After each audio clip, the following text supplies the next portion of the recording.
Forest mysteries. The coffee had gone cold before Pete even touched it. He sat at the kitchen table in the same chair he'd sat in for 30 years, watching the steam stop rising from the mug, and didn't move to warm it up. Outside the window, the sky was the color of old concrete, flat and low, pressing down on the fields like something heavy that had been set there and forgotten. The yard light was still on, though it was past 7 in the morning. The darkness just hadn't finished leaving yet. Dot stood at the window with her back to him, one hand resting on the frame. She hadn't said anything since she'd put the eggs on the table.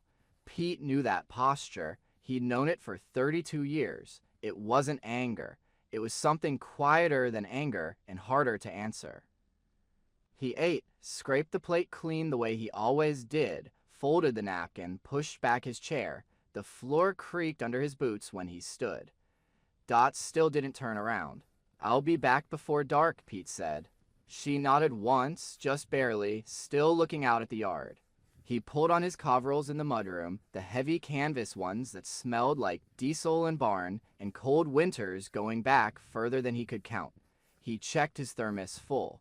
He tucked it under his arm, pulled his wool hat down over his ears, and went out.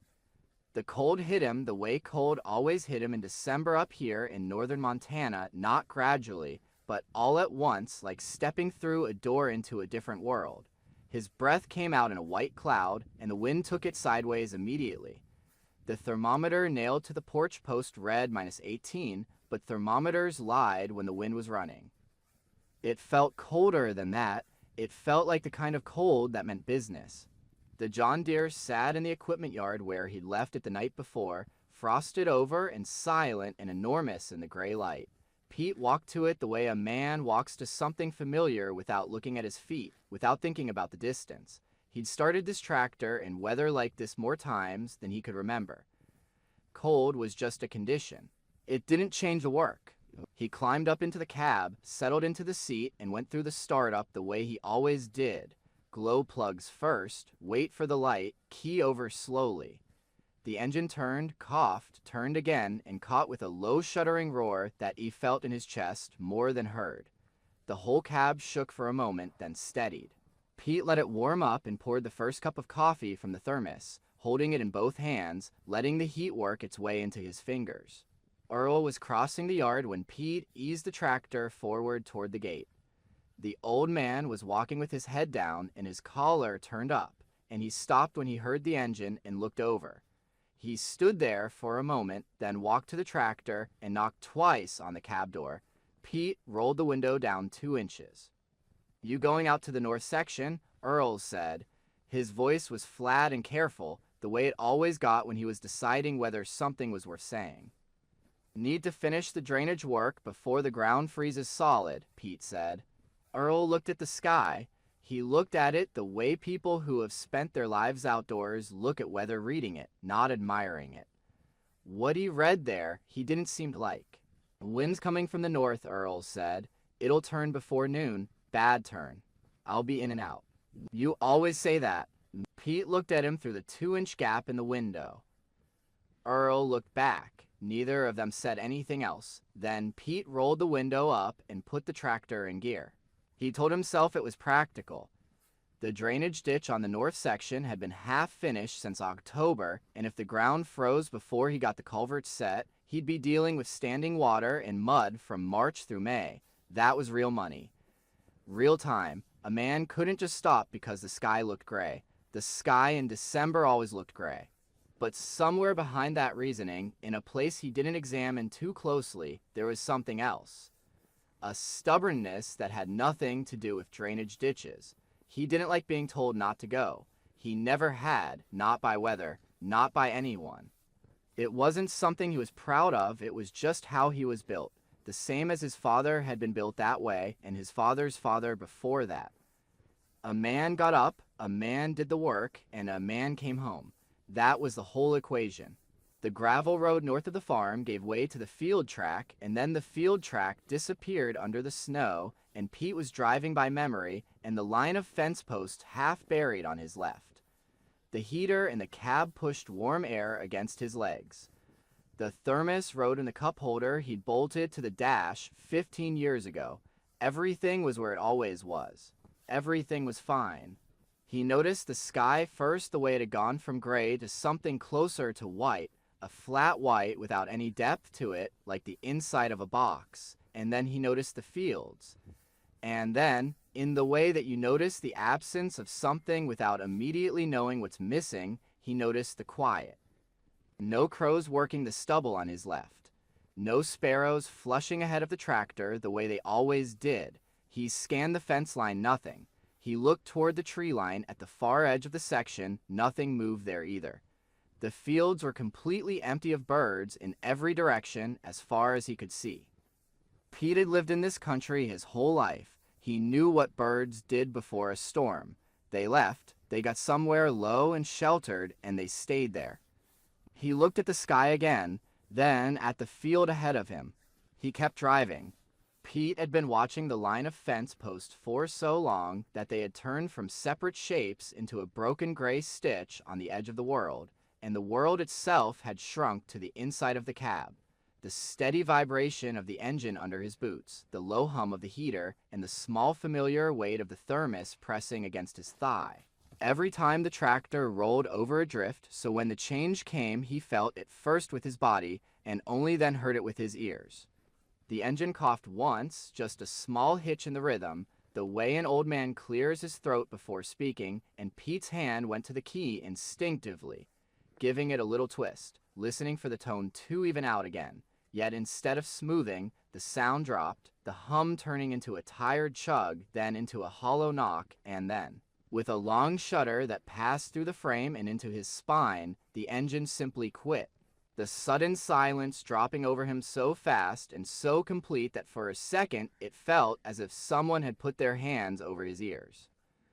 The tractor rolled a few more yards on its own weight and then stopped, nose pointed into a wall of white that had crept up without him quite noticing how thick it had become. And when he lifted his eyes from the lifeless gauges, he realized he could no longer see the fence posts on his left, nor the low rise that marked the creek bed to the north, nor the far tree line that usually gave him some sense of distance and direction. There was only snow moving in every direction at once, fine and sharp, not falling from above but flying sideways in heavy veils, driven by a wind that had picked up its pace, while he was still thinking about culverts and spring mud. He sat there for a moment longer than he meant to, one hand still on the key, listening to the dead quiet inside the cab and the low distant roar of the blizzard outside, measuring the gap between them, telling himself that engines stopped all the time in winter, and that there was no reason to feel the strange lightness in his chest that was not quite fear, but close to it. And then he let out a breath he had not known he was holding, pulled his gloves on tight, zipped his coveralls up to his throat, and opened the door. The cold came in like an animal, not as air, but as something with weight and teeth, slamming against his face and chest so hard that for the first 2 heartbeats, he forgot how to inhale, his skin tightening, the inside of his nose burning as the moisture there froze, his eyelashes catching sharp little crystals that made him blink too fast to be useful.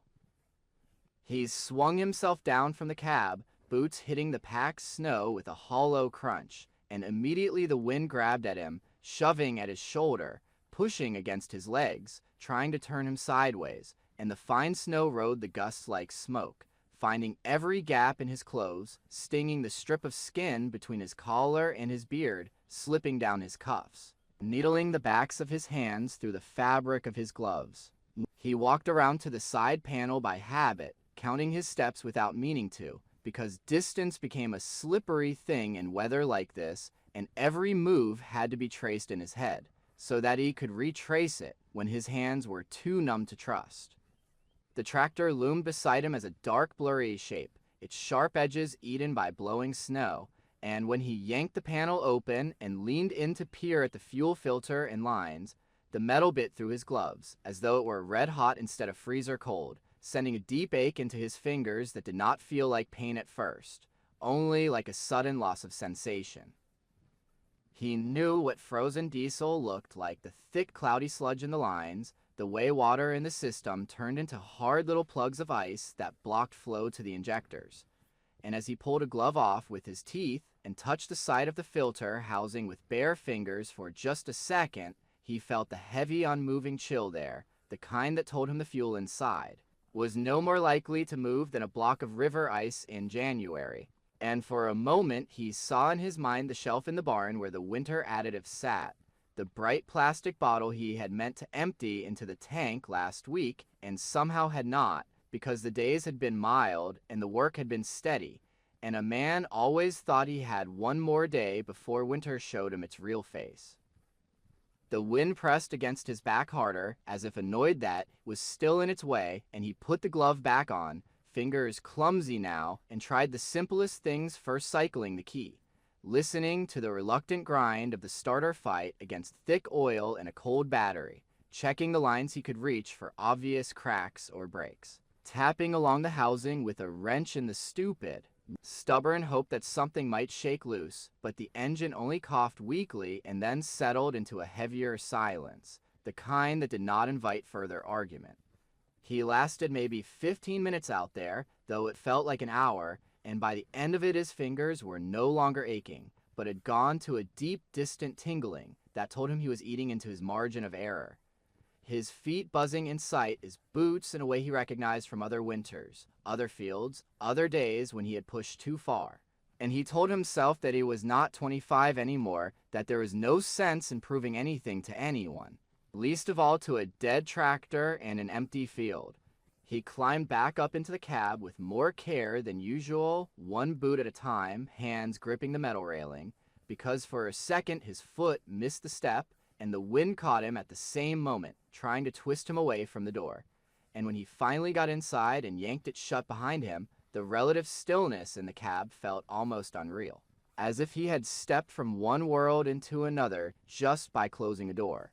The air inside was still a little warm from the earlier run, but that warmth already carried a fragile borrowed quality, thin and temporary, the kind that would bleed away into the surrounding cold as soon as the last of the engine heat faded from the block under the hood, and when he took off his gloves and rubbed his hands together hard, blowing into his cupped palms.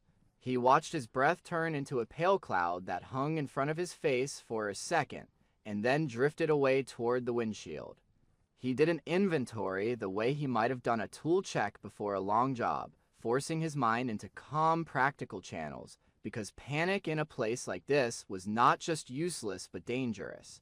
And as his eyes moved across the cab, he counted what he had, the rags shoved under the seat that he used to wipe grease from his hands, the empty plastic fuel can he had brought along in case he needed to siphon from another tank, the thermos with one good swallow of hot coffee left if he was careful, the half-crushed pack of crackers in the glove box, the cell phone he took out and held up by the windshield, turning it a little, watching the screen for that stubborn little bar that meant he was still connected to the wider world. There was nothing. No bar, no symbol, no sign of anything beyond the edges of the tractor. The screen was as blank as the world outside the glass.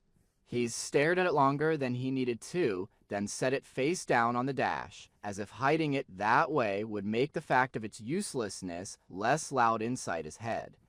And he sat there with his hands wrapped around the thermos, feeling the heat seep slowly into his palms, and told himself the things a man in his position was supposed to tell himself, counting them off in order.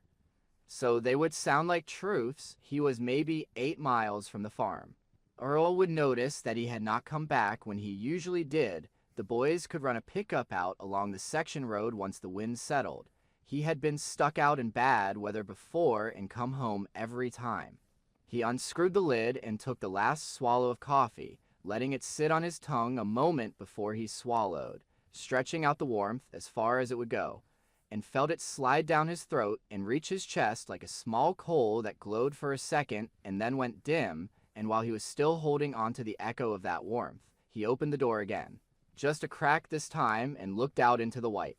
The snow hit his face in a hard sheet, and the wind tried immediately to reach in and grab him by the coat. And in those 3 or 4 seconds, he understood with a clarity that had nothing to do with fear and everything to do with experience, that if he stepped down and tried to walk that field in this, he would lose the tractor behind him in less than a minute. And then the world would shrink even further, not to the cab, but to the small spinning circle of his own visibility. And he would have nothing in that circle that could keep him alive longer than his own stubbornness, and the time it took for his body to run out of heat. He closed the door again, harder this time, and the noise of the wind jumping against the glass and steel was so loud that it almost sounded like voices for a moment. Some chorus just beyond understanding, yet inside the cab it was quiet enough that he could hear the small hitch in his own breathing, the way it wanted to speed up, and he forced it back down. Made it slow and even because he knew that air went faster when a man panicked, and that heat followed it out. He sat there, hands resting on the dead steering wheel, watching his breath cloud the inside of the cab, and thought of Dot standing at the kitchen window, one hand on the frame, looking out at the yard, and of the way he had said, "I'll be back before dark," like it was a promise that meant something in a world where engines did not die and birds did not vanish from the sky. And for the first time since the tractor had stalled, the word alone came to him not as an idea, but as a fact, heavy and specific, settling into the cab with him like another presence that had no intention of leaving any time soon. It did not get cold in the cab all at once, and that was almost worse, because if the temperature had dropped like a stone, he could have told himself that something had changed, that a line had been crossed and a new set of rules applied. Yet instead the warmth bled away in slow, almost polite increments, so that every few minutes he would rub his hands together or shift his feet in his boots and think, "It is a little cooler than it was a moment ago, but not enough to matter." And by the time it did matter, the change had already become the new normal. He reached under the seat and dragged out the bundle of old shop rags he kept there, the ones that smelled of oil and dust and faintly of mice, and started working methodically, wrapping his feet first, winding the cloth around his socks, and shoving the extra fabric down into the tops of his boots. Not because he believed a few tired rags could stand between him and a Montana night in December, but because having something to do with his hands slowed the jitter in his chest and turned his mind back toward the simple arithmetic of layers and insulation, a kind of math he had trusted all his life. He tore strips from an older, thinner piece of cloth and bound them around his wrists, over the cuffs of his coat, where the wind liked to sneak in, then around his neck, threading them under the collar and tucking the ends down inside his coveralls, until he felt clumsy and overstuffed, like some child bundled by an overprotective mother.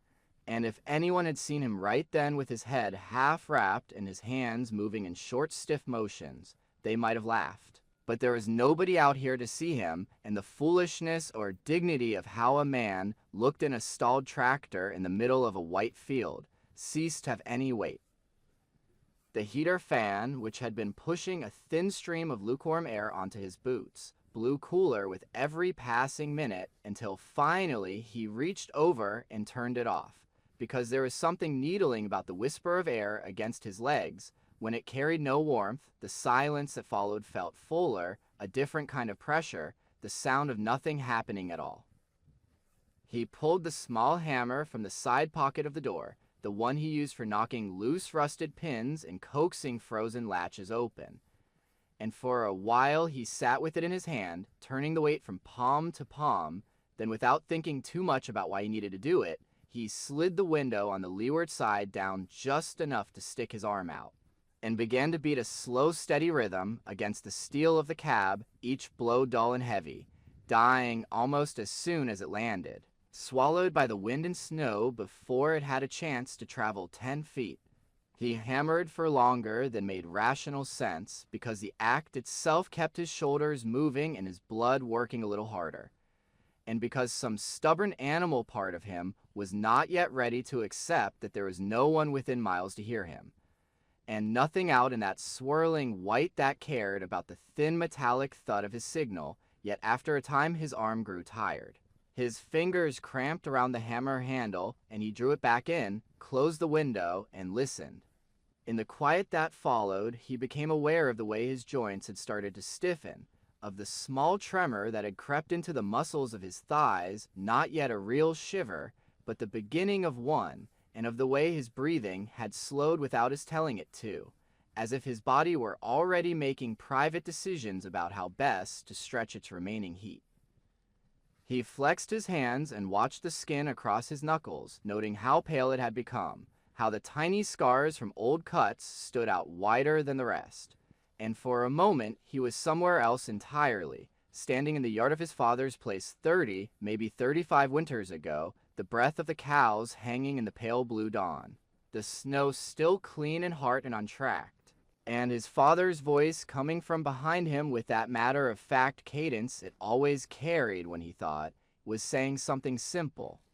His father had told him then that cold was only honest, that it did not hate or favor a man, that it lay on everything the same way, fields and roads and barns and skin, and that what mattered was not the number on some cheap thermometer nailed to a post, but the fire a man tended inside himself, the way he moved, the way he refused to sit still.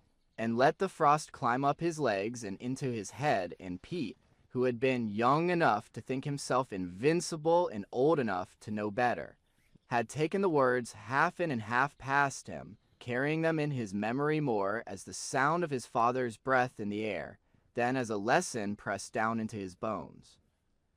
Now, in the dimming light of the cab, with afternoon beginning to curdle toward evening outside, he found those words uncurling on their own at the back of his skull, and he began to move not because he thought it would save him outright, but because sitting still felt like agreeing with something he was not ready to agree with.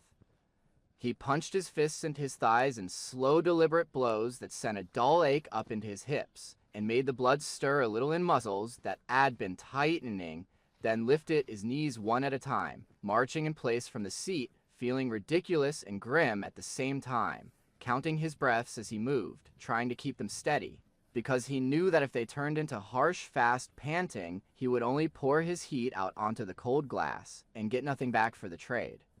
The light outside the windshield shifted again, almost imperceptibly at first, the gray thinning toward a flatter, emptier shade. And then there was a moment he could not have said exactly when it fell, when the world outside the glass seemed to lose what depth it had left, the horizon dissolving entirely, so that he could no longer tell sky from ground.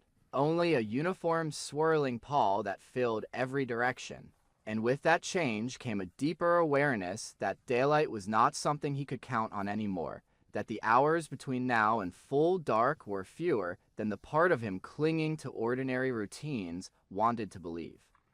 He looked at the dashboard clock, though he already knew what it would tell him, and saw that it was just past 3, which meant there were perhaps 2, at best 3 hours before the last of the light drained away, and the only thing outside the cab would be wind and white in one direction and black in another. And as he sat there with that fact settling into him, he felt a small tight knot draw up under his breastbone, a compact weight built of numbers and distances and all the miles of open field that lay between him and the nearest warm room.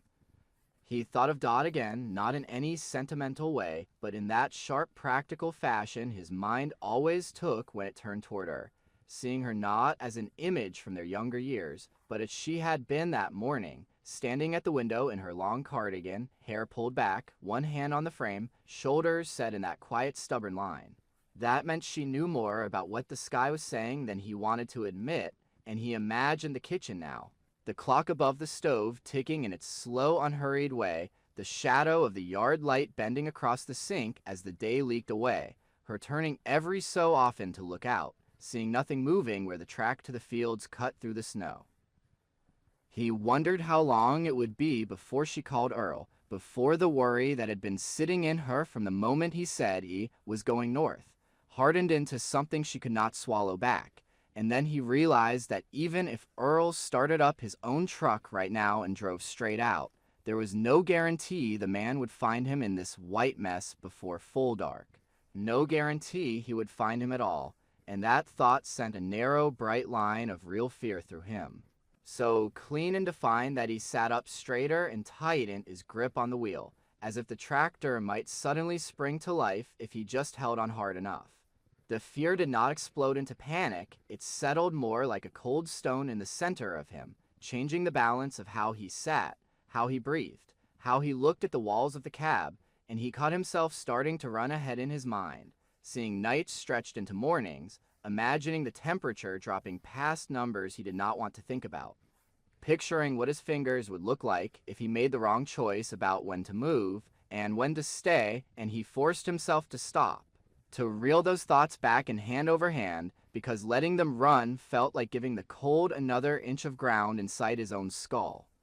He needed to know exactly what he was staking on which choice, so he put the hammer down on the floor by his boot, reached for the door handle again, and cracked it open just wide enough to let the blizzard show him its hand one more time, leaning his shoulder into the gap and trying to judge the strength of the wind not as some abstract number, but as weight on his body. As the angle it pushed against his chest and legs, snow poured in around the edge of the door immediately, stinging his face, crawling down the neck of his coat despite the rags he had tucked there, and the wind shoved at the door so hard that his arm trembled with the effort of holding it. Yet he kept it there for 5 long breaths, forcing his eyes to stay open, trying to fix the direction of the drift lines, the feel of the gusts, the way the world vanished 10, maybe 15 feet from the tractor.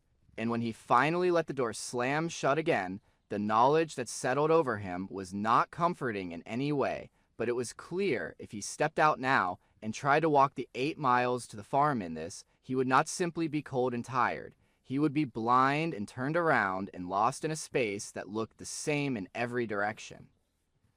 He sat back, the effort of holding the door against the wind, leaving a dull ache in his shoulder, and watched as his exhaled breath fogged the glass more quickly than before. The small white clouds closer together now, and the cab felt smaller with every passing minute, the ceiling a little lower, the distance between the seat and the windshield a little shorter, the weight of the air thicker. Not because anything had truly changed, but because his awareness of each inch of the space had sharpened, until he could have traced the interior from memory with his eyes closed. He pictured the field outside as it must look from above, a featureless white slab with a single dark insect of a tractor set down in the middle of it, and that image brought with it a sudden, almost physical sense of distance, of the sheer amount of empty land between him and any other breathing thing, and yet, threaded through that awareness, there was another layer. Quieter but no less real, the long habit of his life. The knowledge that men in this country had been stuck in worse and had walked home, that others had sat in frozen pickups overnight and seen the dawn, that stubbornness and calm had real weight, that he had not yet used up whatever fire his father had told him lived inside him. So he drew in another slow breath, let it out just as slowly, shifted his feet again under their clumsy padding of rags, and began to count backwards from 100 in a low murmur. Not because numbers could warm him or change the weather, but because he needed something small and human, and ordered to set against the wide, indifferent white pressing in on all 4 sides of the cab, and as he counted, the light outside thinned, and the first true taste of night slid into the tractor with him. Cool and patient and in no hurry at all. Night did not fall so much as it thickened, the gray outside the cab window curdling into a deeper, heavier color that seemed to sit right up against the glass, and as the last of the daylight drained away, the small space Pete occupied began to feel less like a cab on a field and more like a lit box hung in the middle of nothing. A single warm rectangle suspended in a sea of moving dark. He had turned the key once or twice more as the afternoon died, not because he believed the tractor might suddenly decide to forgive him for whatever mistake he had made with the fuel, but because men who worked with machines carried a stubborn superstition that sometimes, if you just asked differently, the same action could yield a different answer. Yet each time the starter dragged its tired way through half a rotation and then gave up without even offering the courtesy of a cough. And he had stopped trying because wasting the battery in the cold was just another way of narrowing his options. The temperature in sight had reached a kind of uneasy truce, not warm enough to be comfortable, not cold enough yet to bite deep, and he sat hunched in his layered rags, feeling the slow seep of heat into the glass and steel around him, listening to the wind's voice change as the light faded, its earlier flat roar gaining new edges. Higher notes that rose and dropped with strange little shifts in direction, so that sometimes it sounded as if it were passing over him, and sometimes as if it were circling around and around, testing seams and corners, looking for a way in. He had kept himself busy where he could, counting the things he knew and the things he didn't, making quiet lists in his head. How much time had passed since the engine died? How long it had been since his last swallow of coffee? How many miles separated him from Earl's kitchen table and the battered checkerboard that lived there? How many hours a man could sit in a metal box with the temperature dropping and still step out under his own power? And every now and then he would check the time and find that less had moved than he felt, that the minutes themselves had caught the drag of the cold and were crawling instead of walking. At some point, while he was rubbing his feet against each other to stir a little blood into them, the wind gave a sudden hard shove against the side of the cab that made the whole frame shudder. And in that tremor, something small rattled loose above his head, a jittery, rhythmic tapping that set his teeth on edge until it settled again, and for a moment he thought, irrationally and completely, that if one more unfamiliar sound started up in the tight little envelope of his world, he might reach some private limit and simply begin to shout at the empty field. Instead, he breathed, counted, forced his jaw to unclench, and tried to think as he had always thought when weather went wrong in simple terms of shelter, insulation, and time yet as the dark thickened outside.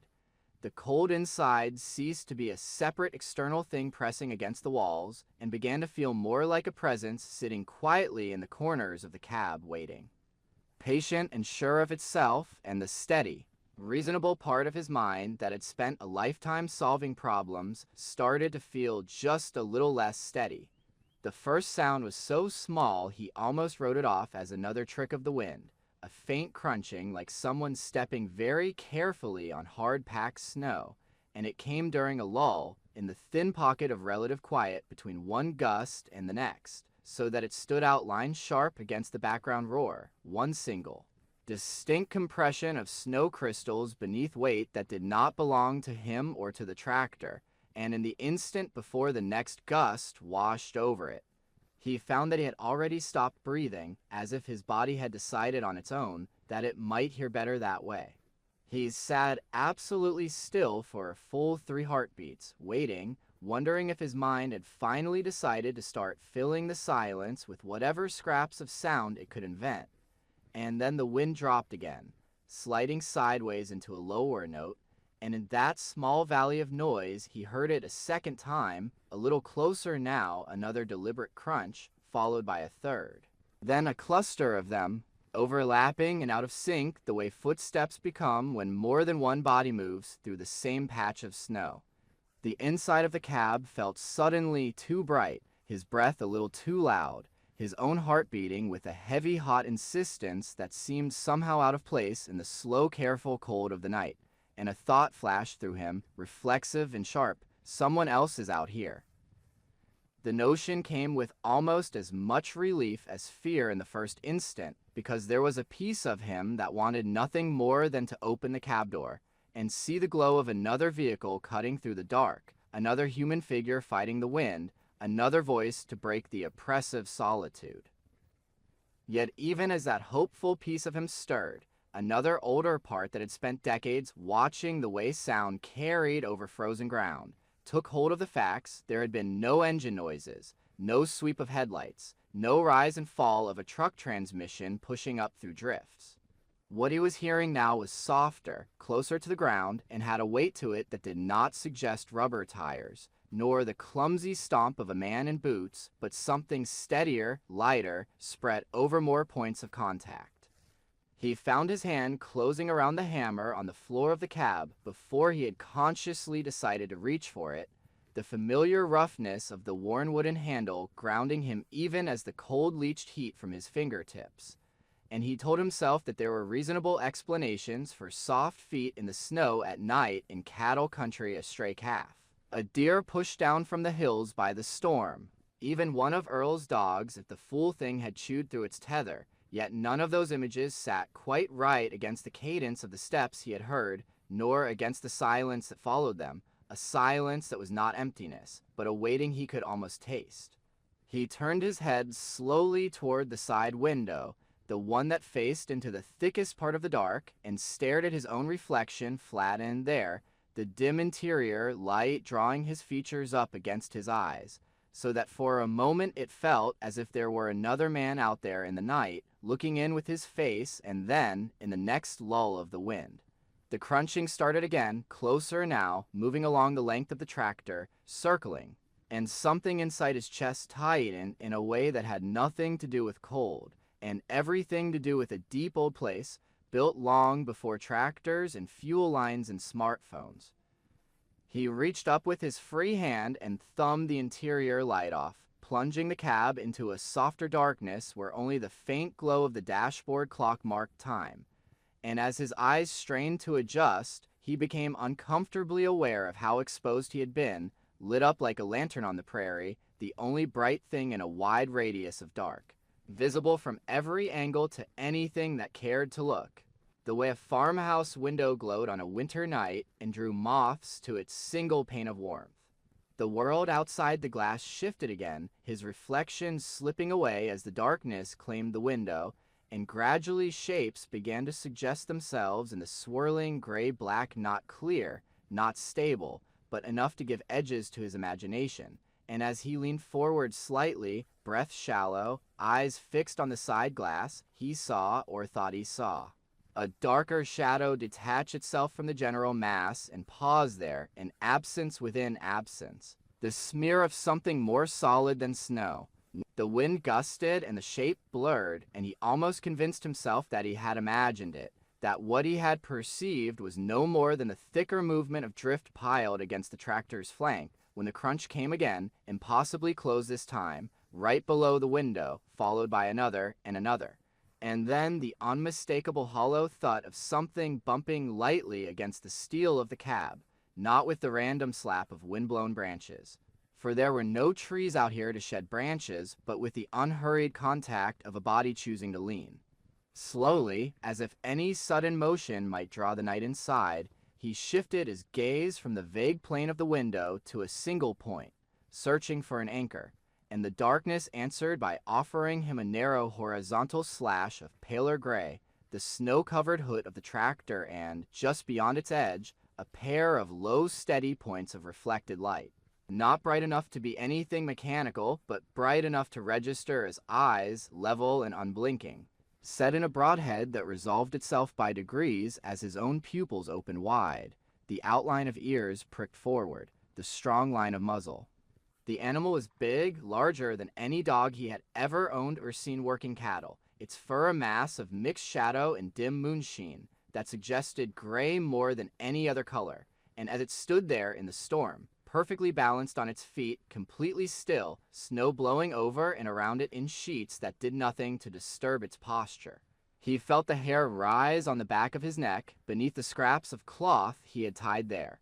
A reaction as simple and involuntary as his body's earlier flinch from the cold. For a long moment, which might have been 10 seconds or might have been a full minute, they simply looked at each other, man and animal, through the pane of glass, each occupying his own little envelope of warmth and breath. The night pressing in around them, and in that span of time, Pete realized with a clarity so sharp it felt almost separate from thought, that whatever else was moving out there in the dark was moving with this creature at its center, that he was not hearing astray, or a scavenger pushed desperate by the storm, but something organized, something that thought in terms of circles and flanks and distances. The sound of more feet in the snow confirmed the impression, the crunches now coming from multiple directions at once, a slow, deliberate rapping of the tractor in soft measured steps. And without needing to see them all in detail, he knew with the same sense he used to judge the weight of a storm by the taste of the air that there were several, maybe half a dozen, maybe more, fanning out around the cab the way cattle would around a feed wagon, not in a rush, not in any apparent hurry, just taking their stations as if all of this had been decided long before he had ever turned the key in the ignition that morning. He tightened his grip on the hammer until the wood dug into the tender places between his fingers, and his mind, ever faithful to the habits of a lifetime, tried to slot this new reality into old familiar patterns, reaching for explanations. Wolves ranging down from the mountains, drawn by the scent of livestock, a pack pushed into the open by hunger and weather. Wild animals closer than they usually dared come to man's machines, and for a few seconds he nearly succeeded in keeping the whole experience in that rational frame, telling himself that steel and glass were good barriers, that nothing out there could touch him as long as he stayed inside, that wild predators avoided the smell of fuel and metal even when they were desperate. Yet as the alpha, for that was all he could think to call the broad-shouldered, torn-eared animal who had first stepped out of the storm and fixed him with that level gaze, shifted his weight almost imperceptibly, and then lowered his head, not in submission, but in a kind of unhurried ease, folding his front legs and settling into the snow, with the calm of something that expected to be where it was for a while. Pete felt the rational structures he had built in his mind tremble, as if the cold had finally found the right place to pry, because nothing in the way the animal moved suggested fear or even caution. It suggested familiarity, as if the tractor were a rock or a stump or some other piece of the landscape that a creature might choose to use for its own purposes. He became aware then of his own breathing again, the fog of it thick on the inside of the glass, and realized that in watching the wolf, he had edged closer and closer to the window until his forehead nearly touched the cold surface, and he pulled back an inch, not out of any real belief that the animal could see him more clearly because of that inch, but because a small absurd part of him did not want to give the impression of leaning, of seeking, did not want to appear as if he had been the one to ask for this encounter. Outside, the other bodies completed their slow orbit, sounds marking their progress, a slight of pads on packed snow here, a swish of fur brushing against the tractor's undercarriage there, the faintest of panting breaths carried up on tiny drafts through seams he had never before noticed, and as they settled, each taking up a place against the steel. Pressed close in a loose living ring, the wind sound shifted once more, its edges blunted by the new shapes interrupting its flow. And for the first time since the engine had died, Pete felt the quality of the air in the cab change, just a fraction, a thread of difference so fine he almost doubted himself, the cold no longer sliding and unchallenged from every direction, but finding its path narrowed, slowed, contested by the simple fact of warm bodies standing between him and the whiter dark. For a while he could not have said how many there were, because the night outside the windows seemed full of moving gray and deeper gray, shapes half formed and then swallowed again by sheets of blown snow. Yet as his eyes adjusted, and his ears began to sort the separate cadences of the footfalls from the constant drone of the wind, he found himself counting without meaning to, marking each distinct body as it came to rest against the steel, and the number settled, finally, at 8. 8 sets of lungs drawing in the frozen air and letting it out again in slow, steady clouds that climbed briefly along the glass before the wind snatched them away. 8 long backs curved against the side of the tractor. 8 sets of thick winter coats that broke the worst of the gusts before they struck the cab, smoothing the sharp edges of the weather into something less vicious. And though he sat inside his metal box with his fingers still numb and his toes still buzzing in their rag-wrapped prison, he felt, in a place deeper than the skin, that the brutal directness of the cold had been blunted. He told himself that the change was too small to matter, that whatever difference those bodies made to the temperature inside the cab was marginal and temporary, a few degrees at most, not enough to change the simple math of exposure and time. Yet even as he tried to keep his thoughts in that narrow lane of practicality, he noticed that the breath he exhaled no longer turned instantly to thin icy vapor, but hung for a moment as a denser cloud before dispersing, that the ache in his knuckles had eased from a sharp biting pain into a deeper, slower throb, that the shiver running along his spine had shifted from a frantic, teeth-chattering tremble to a lower rolling rhythm that could write instead of fight.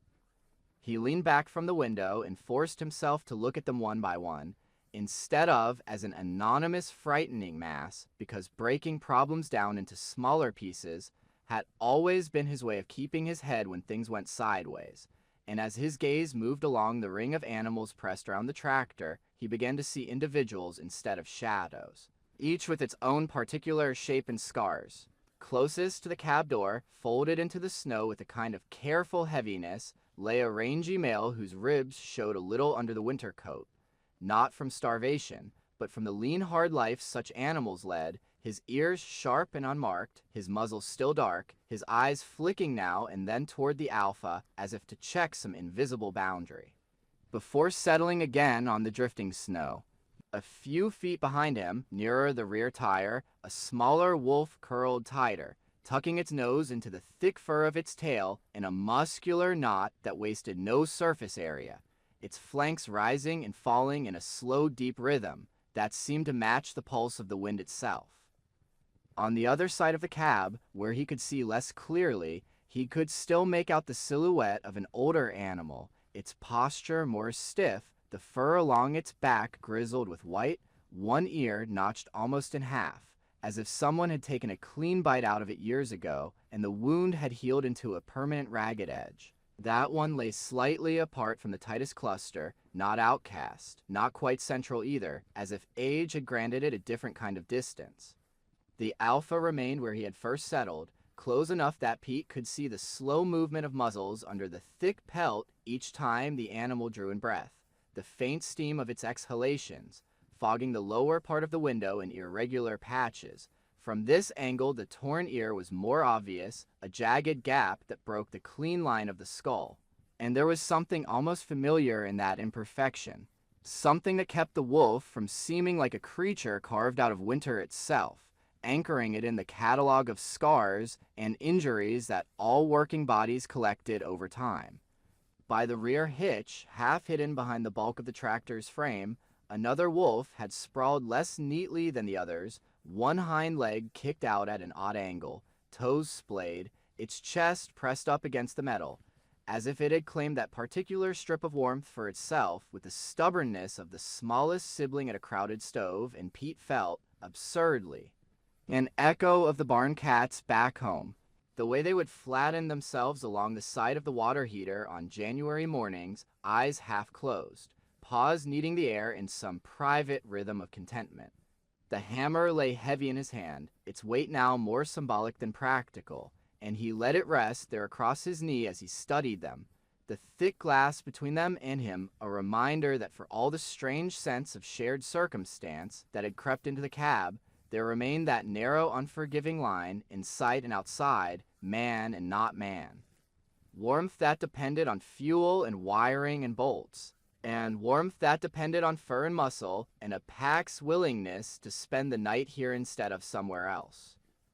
He tried to assemble a narrative that made sense in the terms he knew, the terms of weather and instinct and hunger, telling himself that the tractor, still holding remnant heat in its engine block and radiator, must be bleeding warmth into the surrounding air, that these animals had found it the way cattle would find the lee of a haystack or the south face of a barn, and that they ringed it now not out of any awareness of him or his situation, but simply because the physics of heat made this patch of snow slightly less harsh than the field a few yards away. The story held together for a few minutes, enough to let his heart settle a little, to ease the edge off the pure panic that had flared when he had first seen those eyes. Yet even inside that neat explanation, there lurked details that refused to align, the way they had approached in a careful, measured circle, instead of rushing in to test every angle at once. The way the alpha had stepped forward first, alone, and held his gaze for that long, unbroken span of time, as if acknowledging not just the machine but the man inside it, the way no one in the ring had spoken in the language of their kind. No howl, no whine, no growl, only the soft mechanical noises of bodies settling into chosen places. He could smell them now, or thought he could, a faint animal musk that rode the draft slipping through the seams of the cab, subtle but distinct from the cold sense of diesel residue in old grease and canvas, something wilder and quieter that reached back past his own lifetime into some deeper memory his blood carried without his permission. It was not an unpleasant smell, exactly, it was just real, a reminder that for all the machines and roads and electric lines men had laid over this part of the world, there were lives here that recognized none of those claims. His legs had stopped their involuntary trembling. the shiver replaced by a kind of heavy tiredness that made his muscles feel full and sluggish, and he took that change and turned it over in his mind, testing it for danger.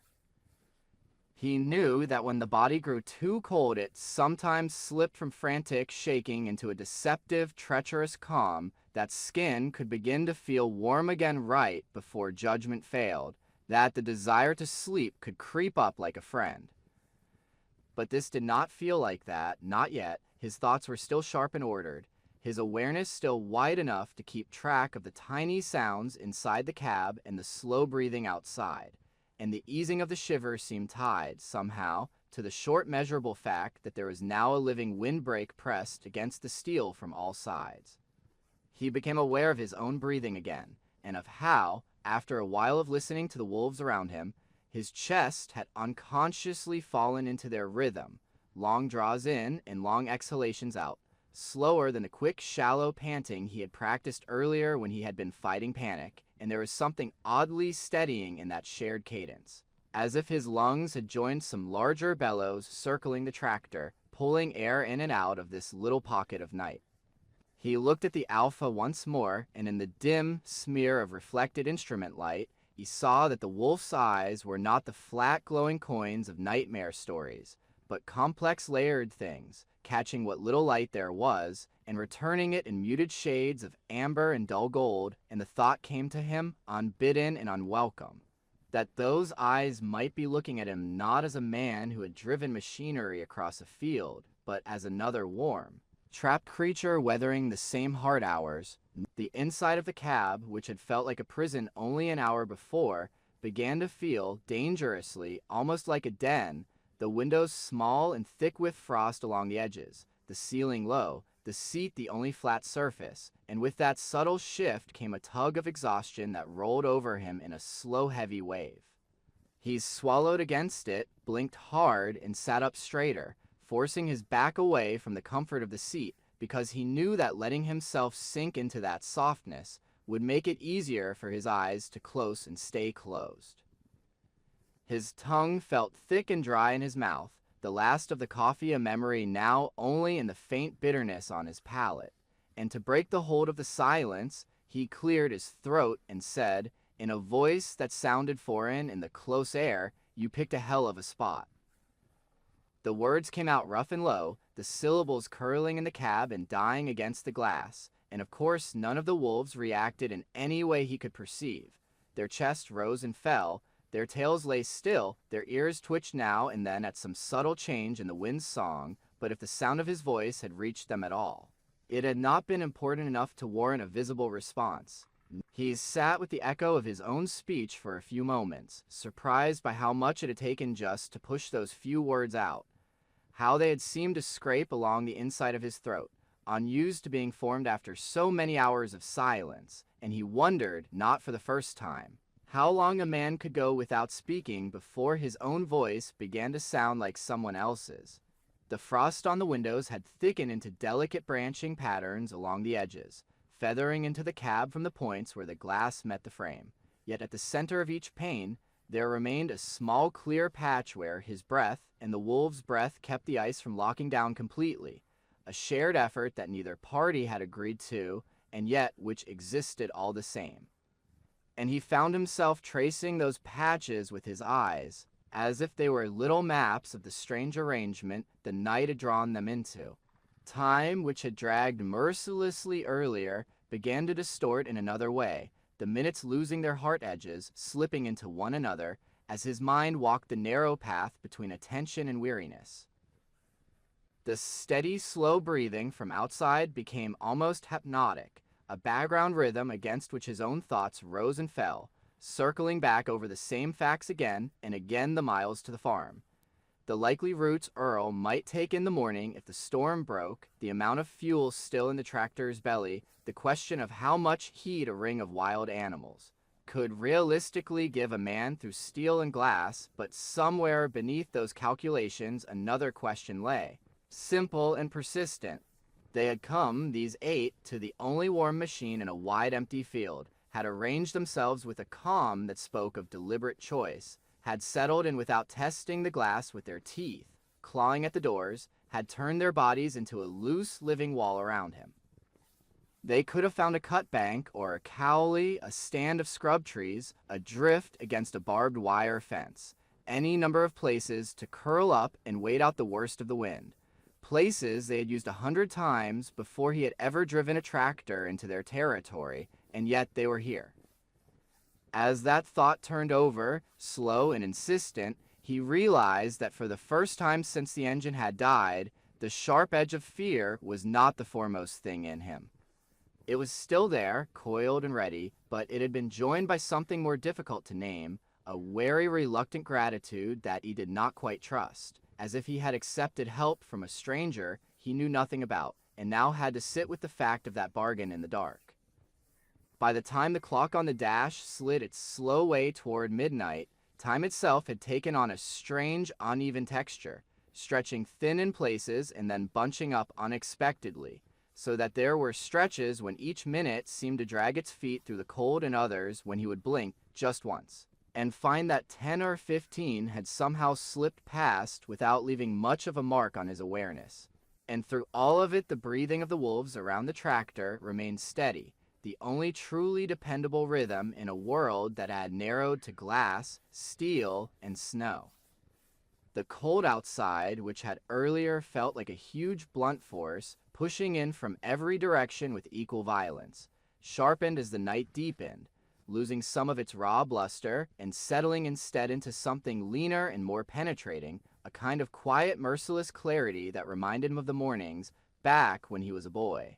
And his father would wake him long before dawn to chop ice out of the water troughs. The stars so bright and close overhead that it had seemed you could reach up with the handle of the axe and knock them loose. The air so bitter that each breath hurt going in and coming out. Inside the cab, the change was subtler, yet still there. The little warmth that had seeped from engine block and radiator into the enclosed space earlier was now mostly stored in the fabric of his clothes and the thin padding of the seat, in the mass of his own body, and the trapped pockets of air he had managed to wrap around his feet and hands. And when he lifted one gloved palm away from his thigh, he could feel, even through the layers, the hungry attention of the surrounding cold, as if it were always ready to reach in and fill whatever space he allowed it. His feet had gone from aching to numb and then to something else, a distant woolly sensation that was not quite pain and not quite absence, as though his boots contained rocks wrapped in cloth rather than flesh and bone. And when he willed his toes to move, he could not be entirely sure they were obeying, though he told himself that the faint sluggish twinges he thought he felt were real enough. His fingers still functioned, though more slowly than he liked, thick and clumsy in their gloves, and when he peeled one glove off with his teeth to check his skin, the back of his hand looked waxy and pale, the veins a little too close to the surface, yet when he pressed his thumb down, he could still see color creep back, however reluctantly. The wolves had shifted positions once or twice as the hours wore on, not in any restless, agitated way, but with the lazy efficiency of creatures accustomed to long winter nights, one getting up to stretch, and then settling down in a slightly different place, another rolling from one side to the other, sending a faint vibration through the cab, as its shoulder knocked gently against the steel. And each time they moved, he felt the wind's fingers slide in a little further, through whatever brief gaps their bodies left, only to have that intrusion pushed back again when the ring closed. Somewhere off to the east, beyond what his eyes could reach, another pack or a lone animal raised its voice, a long rising line of sound that cut cleanly across the lower roar of the wind, and for a few seconds the mournful note hung over the fields, seeking some answer, yet around his tractor the ring of wolves remained silent, their own jaws closed, their chests swelling and falling in slow, even breaths, as if they had nothing to add to whatever was being said out there in the dark, or as if they had already spoken in another, earlier conversation he had not been present to hear. The stillness of their bodies, the quiet patience with which they held their places, did something to his sense of what was dangerous and what was not, the sharp spike of fear that had stabbed through him when he had first seen the eyes at the window, had long since dulled into a more diffuse awareness, less like standing on the edge of a cliff. and more like sitting in a room with a loaded rifle propped in the corner. The potential for disaster never left the space. Yet as long as nothing disturbed the arrangement, that potential remained a background hum, rather than a screaming alarm. What rose to take fear's former place was something older and more insidious, the heavy, gentle pull of exhaustion. Not the ordinary end-of-day tiredness that came after a long shift on the tractor or a full day of haying, but a deeper, more absolute weariness that seemed to come from the marrow of his bones, from the hours spent holding himself on the edge of readiness, from the thin, relentless cold whispering at his skin. He knew enough about winters and men who had not made it through them to be wary of that particular tiredness. Over coffee in warmed-up bunkhouses, over beers at kitchen tables, he had heard the stories, some told as warnings, some in the resigned tone of inventory, about guys who had laid down on snowmobiles just to rest their eyes for a minute, about ranch hands found in draws, curled up as if asleep, about hunters 50 yards from their trucks who had decided they needed a short break and never gotten up again. The common thread in each tale was that moment when sleep had stopped feeling like the enemy and started feeling like a relief, a kindness. So he fought it the only way he knew, by making movement and sound where there had been stillness. He rubbed his hands together vigorously, feeling the friction warm the thin layer of air between glove and skin, then shifted to pounding his thighs again, the dull blows sending little shock waves up into his hips. He rolled his shoulders forward and back, twisted at the waist as far as the cramped space allowed, lifted first one knee and then the other, marching in place, counting out the steps under his breath to give his mind something small and precise to grip. When that was not enough, he started to talk, at first just single words numbers, names of tools, the brand of the tractor, the make of the fuel additive he wished he had poured into the tank last week, tasting each syllable as it left his mouth, reacquainting his tongue with the basic mechanics of speech, and then, as the strangeness of his own voice softened a little, the words began to string themselves into phrases, and the phrases into rough sentences that had no particular audience beyond the air in front of his face. He heard himself say that the north section had needed the drainage fixed for years, that he had been telling Earls since August that the culvert was going to be a problem come spring if they left it the way it was, that he had not forgotten to treat the fuel so much as put it off, the way a man postponed a doctor's appointment or the cleaning of a gutter he knew perfectly well was clogged, telling himself that it would hold a little longer. That winter always came, and yet somehow it always surprised you too. The more he spoke, the more the words shifted away from the day's practical grievances and toward other older things. He heard Dot's name in his own mouth and flinched a little at how it sounded in the cold air, different from the way it did in the warm confines of their kitchen, the harder, more brittle. He told the empty cab that she had known he should not have gone out today, that he had known she knew, and that he had gone anyway because decades of building a life around being the man who went out when others said stay in could not be undone by one bad sky.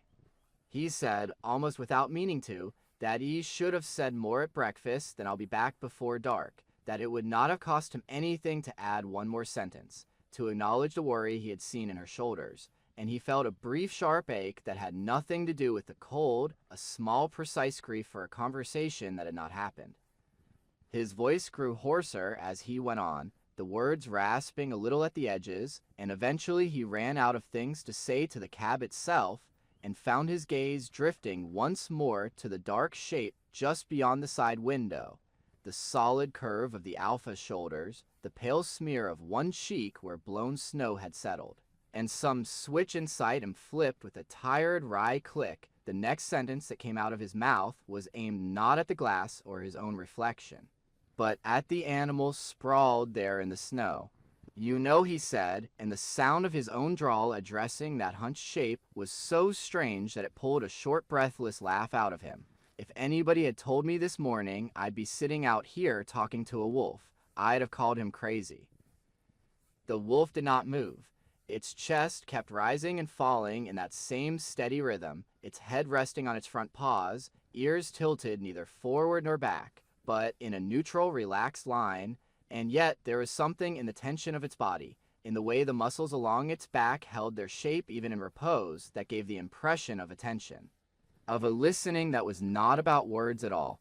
He found himself continuing, half because the quiet that followed that first sentence felt suddenly too dense, half because some deep, weary part of him had been craving a listener of any kind. He talked about the ditch he had been working on, about the spring floods a few years back that had turned half the North Field into a temporary lake, about the way the county had taken its time repairing the washout on the main road, and how Earl had cursed them all summer. He told the wolf, in a voice that shook a little when he said it, that Dot made the best chicken and dumplings in 3 counties, and that right now he would have given a month's paycheck for 1 bowl of them, steaming on the table, fogging up the kitchen window. He said he was a damned fool for not checking the weather band this morning, instead of just glancing at the sky like he always did, and that habit was a fine thing until it wasn't. Words spilled out of him in a slow, uneven stream, sometimes catching on a detail, sometimes leaping years in a single clause. The first time he had driven a tractor out on his own as a teenager, and how big the machine had felt under his hands the time he had rolled a pickup into a ditch one January, and walked away with nothing worse than bruises and a lecture from his father. The day he and Dot had signed the papers on their place, and how the sunrise had looked on the frost that morning, sharp and promising. At some point, without his quite noticing when the shift occurred, the tone of what he was saying changed. He was no longer listing mishaps and chores and minor grievances. He was narrating in plain, clumsy words the small, quiet contents of his life, the way Dot hummed under her breath when she was making bread, the whirring noise the old refrigerator in the mudroom had started making last month, the way the fields smelled in June when the wind came from the west and pushed the scent of alfalfa right through the screens. The effect of hearing his own existence laid out in this bare matter-of-fact way, addressed to an animal who could not possibly understand the specifics and yet who shared his night and cold, was oddly sobering. It made his life feel both larger and smaller at the same time larger, because the accumulation of those ordinary days and choices seemed, from this vantage point, to add up to something solid and real. Smaller because in the face of the storm and the ring of wolves and the sheer indifference of the field around them, all those details looked fragile, delicate as the frost patterns on the glass. His voice finally cracked on a word he could not even remember which one, and he fell silent, throat sore, breath coming a little faster from the effort of so much talking, and for the first time in hours he did not rush to fill the quiet. Instead, he sat and listened to the sounds that came back to him, the wind still ceaseless but somehow farther away, the tiny intermittent creaks of the cooling metal, the soft hush of his own breath, the deep measured respiration of the wolves. After a time, the alpha lifted his head. It was not a dramatic movement, not a sudden snap or a wary jerk, just a slow raising of the skull, snow sliding from the fur in a small whispering cascade. The animal's eyes opened fully, catching what little light leaked from the instruments, and for a moment they seemed to find his face again, to meet his gaze through the smear of frost and condensation, and the sensation of being seen, truly seen, by something so other, hit him with more force than the cold ever had. The wolf held that look for a few breaths. He counted them, out of old habit, 1, 2, 3, 4, and then, with the same unhurried ease, lowered his head back onto his paws, eyes drifting half-closed once more, as if whatever he had needed to confirm had been confirmed and warranted no further reaction. Oddly, that small, almost imperceptible exchange did something to the knot of fear in Pete's chest, loosening it in a way that had nothing to do with logic. It was as if some silent contract had been acknowledged, some shared understanding that they were, for these hours at least, co-occupants of the same hard moment rather than predators and prey. The knowledge that the most dangerous time of the night still lay ahead, that the cold would reach its lowest point in the hours just before dawn when his body's reserves would be most taxed. did not disappear, but it shifted position inside him, no longer perched high and shouting in his ear, but settled lower like a weight for him to brace against. He adjusted his makeshift wrappings once more, tugging a loosened rag tighter around his ankles, flexed his fingers inside his gloves until the sting of returning blood made him wince, and told himself, not out loud now, but deep in the quiet place where intentions lived, that he would keep going until the sky lightened, that he would not step out into the storm, until he could see more than the white blur right in front of his nose, that he would stand up when the time came even if his legs felt like dead wood. Somewhere in that long, cold hour, with the wolves breathing around him and the tractor cooling beneath him, the sharp, frantic fear that had been nipping at the edges of his thoughts since the engine first died simply faded, not in any dramatic, triumphant way, but the way a pain sometimes ebbs once you have accepted that it is part of you for a while.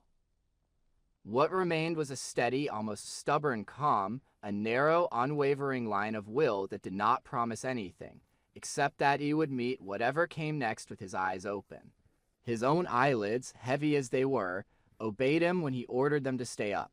His head, sagging now and then toward his chest, jerked back in small, determined movements, each time he caught it drifting.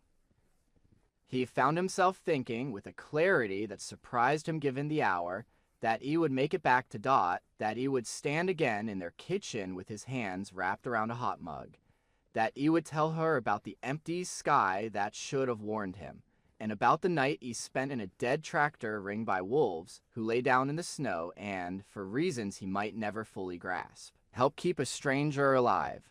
At some point in the long stretched out hours between one gust of wind and the next, between one slow set of inhalations and exhalations and another, he lost the thin hard edge of his own awareness without meaning to, the line between waking and not waking, blurring in a way that did not feel like surrender at first, more like stepping sideways inside his own skull. And when his head finally dropped forward onto his chest, it did so with the soft inevitability of something that had been trying to fall for a very long time. He did not dream in any way he could later recall. There were no images of fields or kitchens or wolves, no jumbled parade of faces or half-remembered songs, only a sense, afterwards, that time had folded over itself, that the grinding deliberate progression of seconds had been briefly interrupted by a space where they ceased to matter, and then, with a violence completely out of proportion to the quiet in which he had gone under, he jerked awake, lungs dragging at the air as if he had been drowning, heart thudding against his ribs like a fist on a locked door. For a wild, disoriented moment, he could not figure out what had changed, only that everything had, that the world he opened his eyes into was not the same black, suffocating envelope he had been holding at bay for so many hours. The cab was still cold, the rags still scratchy around his ankles, his fingers still clumsy inside their gloves, yet the darkness pressing at the windows had thinned into something else, a grainy, almost luminous gray that seeped in through the frost and condensation, flattening the contours of the field beyond, but at least hinting that there was a beyond. His neck ached from the angle at which he had slept, a heavy dragging pain that ran up into the base of his skull, and when he lifted his head carefully, the vertebrae complained in a series of small stiff pops, each one a reminder that his body had spent the night in a posture it had not been designed to hold for so long. His hands had slipped from the wheel while he slept and now lay open in his lap, palms up, fingers slightly curled, as if he had been about to receive something and never quite had. He flexed them slowly, watching the swollen knuckles move, waiting for the pins and needles burn of returning blood. For a few seconds he did not dare look toward the windows at all, as if keeping his gaze inside the cab could delay any knowledge about what had happened beyond it, but the pale leached-out light drew his attention the way a sound might have, and he finally turned his head toward the side glass, bracing himself without admitting he was doing so. The first thing he registered was that the frost patterns along the window edges had grown more intricate during his unintended sleep, branching and feathering into delicate crystalline ferns that reached farther in from the frame. Yet at the center of the pane, there remained a soft, clear oval where breath and proximity had kept the ice at bay. Beyond that oval lay a world that had been reduced to almost a single color, the faint dirty gray of early winter light filtered through low-packed clouds, and within that narrow palette, he began to pick out shapes. The wolves were still there. They lay in the snow where they had settled hours before, their bodies half drifted over, the edges of their fur blurred by a thin layer of wind-blown powder. Yet even in that muffled state, they radiated a kind of solid, uncompromising presence that set them apart from the softer contours of the landscape. They were not lumps of snow or rocks or tossed fence-sipists. They were clearly and unmistakably living things that had chosen to be here. He let out a breath he had not realized he had been holding, a long, thin exhalation that clouded the glass anew, and with it came the delayed understanding that his heart, despite its rough start, was beating within a chest that had not frozen in the hours he had been gone from himself, that his thoughts, though a little muzzy at the edges, still lined up when he called them, that he had slipped into sleep in the middle of a blizzard with the temperature at its worst, and yet had not slit all the way down the slope he had been so afraid of. The ring around the tractor had loosened slightly, not in any dramatic way, but in the small adjustments of bodies that have held one position long enough. One wolf had rolled onto its other side, presenting a darker flank to the cab. Another had stretched its back legs out, pushing them into a new pocket of drift, yet they remained within touching distance of the steel, their distribution still forming an unbroken circle. The alpha, closest to his window, lay with his head up now, not flat on his paws as before, ears forward, eyes half open, as if some internal clock had nudged him toward wakefulness at the same moment the fading night had spat Pete back into his own skin. Beyond the immediate ring, the field emerged by degrees as his pupils adjusted to the thin daylight. The sky had taken on that particular color he knew too well, a washed-out, almost metallic pallor that belonged to the hour right before the sun actually broke the horizon on heavy winter days when the land was already visible, but the light carried no warmth at all. The horizon itself, which had vanished in the dark, reasserted its line, a faint smudged division between one shade of gray and another, and the fence-sipists to the north returned as stunted black dashes across the blankness. He could see, too, the trail of his own approach now, a faint zigzagging scar in the snow where the tractor's tires had pressed down earlier, half filled in places by the night's drift, yet still legible, like handwriting, smudged but not erased. Somewhere beyond that, 8 miles or so in what looked, at this moment, like an entirely different world, there would be a yard light burning over Earl's porch, a stove hot with morning coffee, a woman standing at a kitchen window with her hand on the frame. He became aware that his breathing had steadied again, that his heart had stopped pounding quite so loudly, and with that calm came a second wave of recognition, one that carried both relief and a strange sharp pang. He had let himself sleep, however unintentionally, in a situation where he had sworn he would stay awake at any cost. And yet the worst thing he had feared from that lapse, slipping quietly out of the world without noticing, had not come to pass. Instead, he had woken into a dawn where his body, for all its aches and numbness, still obeyed him, and where the strange company that had watched over his metal shell through the night still lay close, as if anchored by some logic he did not share but could not deny.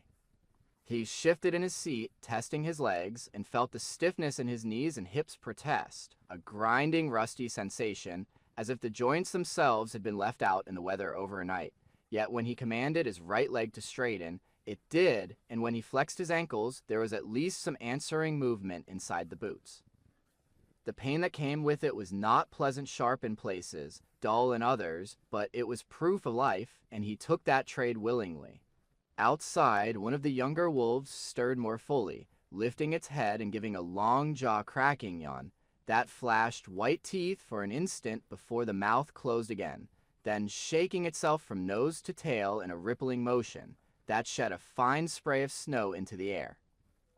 The animal got to its feet with the lazy grace of something confident in its own body, stretched its front legs out one at a time, until the muscles along its shoulders bunched and released, then took 2 or 3 steps away from the tractor, paws placing themselves in the fresh shallow powder with a lack of hurry that spoke, more than anything, of comfort with this place.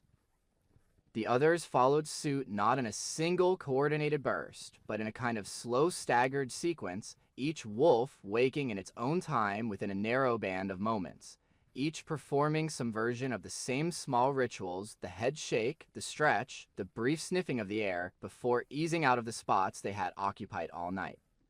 The ring around the tractor loosened further as they moved, the tight pattern of bodies expanding into a more open configuration.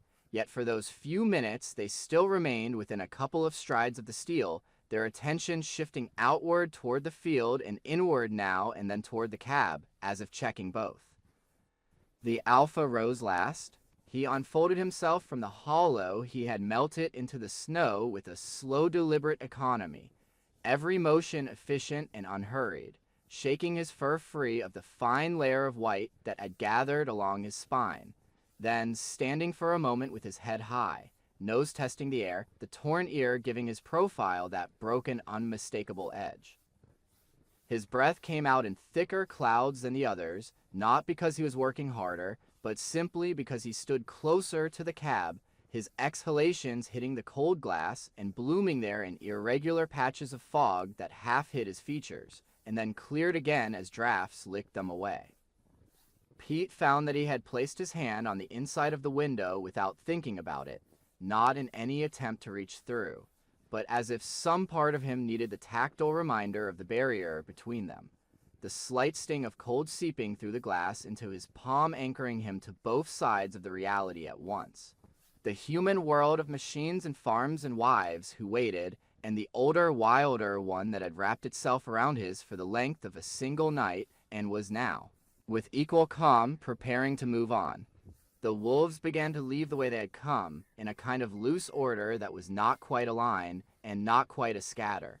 One peeled away toward the west, angling across the tractor's earlier tracks, its body elongated into an easy ground-eating lope that covered distance faster than the eye wanted to believe. Another headed north, parallel to the fence-posts, snow puffing up lightly around its feet at each step. They did not look back at the cab or hesitate near the doors, did not test the tires or the hitch with curious teeth. They simply chose their paths and took them, as if some silent signal had passed among them that said, "This is done." Soon only three remained within easy sight, the old one with the notched ear at the rear, a lean young animal near the front left tire, and the Alpha by his window. The old wolf started first, trotting off with a slightly stiffer gait than the rest, tail held level, nose low to the ground, as if he were reading some script written in cents along the snow. The younger one lingered a little longer, pacing a short arc a few yards from the cab, then suddenly bounded ahead, breaking into a playful, almost puppyish gallop that seemed out of place after such a long, solemn night, yet made a kind of sense, too, as if the daylight had reminded it that there were still games to be had in the world. At last only the Alpha stood within the immediate circle of the tractor, front paws planted firmly in the churned-up snow, head turned slightly toward the cab. For a moment Pete thought the animal would simply pivot and go, following the barely visible lines the others had already drawn, but instead the wolf held there, a still point in the softly brightening morning, and angled his gaze up toward the window. Through the thinning condensation and the feathery lace of frost, their eyes met again. The light had changed enough now that Pete could see more detail in that face, the lighter hairs around the muzzle, the faint scar along the bridge of the nose, the way the fur darkened near the ears, and in the depths of the eyes themselves, he thought he saw not that alien reflective shine of night, but a more complicated shade, something between amber and smoke. It would have been easy in that fragile moment to pour meaning into the look, to name it gratitude or acknowledgement or some shared understanding, but he did not. He simply received it the way he might have taken the weight of another man's gaze across a table, and let whatever it meant settle in its own space without trying to pin it down. He did not speak, for once feeling that there was nothing he could say that would not cheapen the odd raw fact of their shared night. His breath fogged the glass between them once more, and when it cleared again, the wolf had turned. The Alpha stepped away from the tractor with the same measured confidence with which he had approached it hours before, paws landing in a straight, efficient line that wasted no energy, his body cutting a thin, decisive track across the field. The others had already become moving specks in the distance, gray on gray, but his departing form held Pete's gaze longer than any of them, until the smudged horizon finally swallowed it, leaving only the faint suggestion of motion where snow met sky. When he was gone, the space around the tractor felt abruptly larger and thinner, the wind's voice rising in pitch as it reclaimed the territory where warm bodies had stood, sliding once more in long uninterrupted streams along the steel. The cold came in sharper again, no longer filtered through fur and muscle, and Pete felt its teeth immediately at the backs of his hands, along the line of his jaw, where his beard had warmed the skin only a little.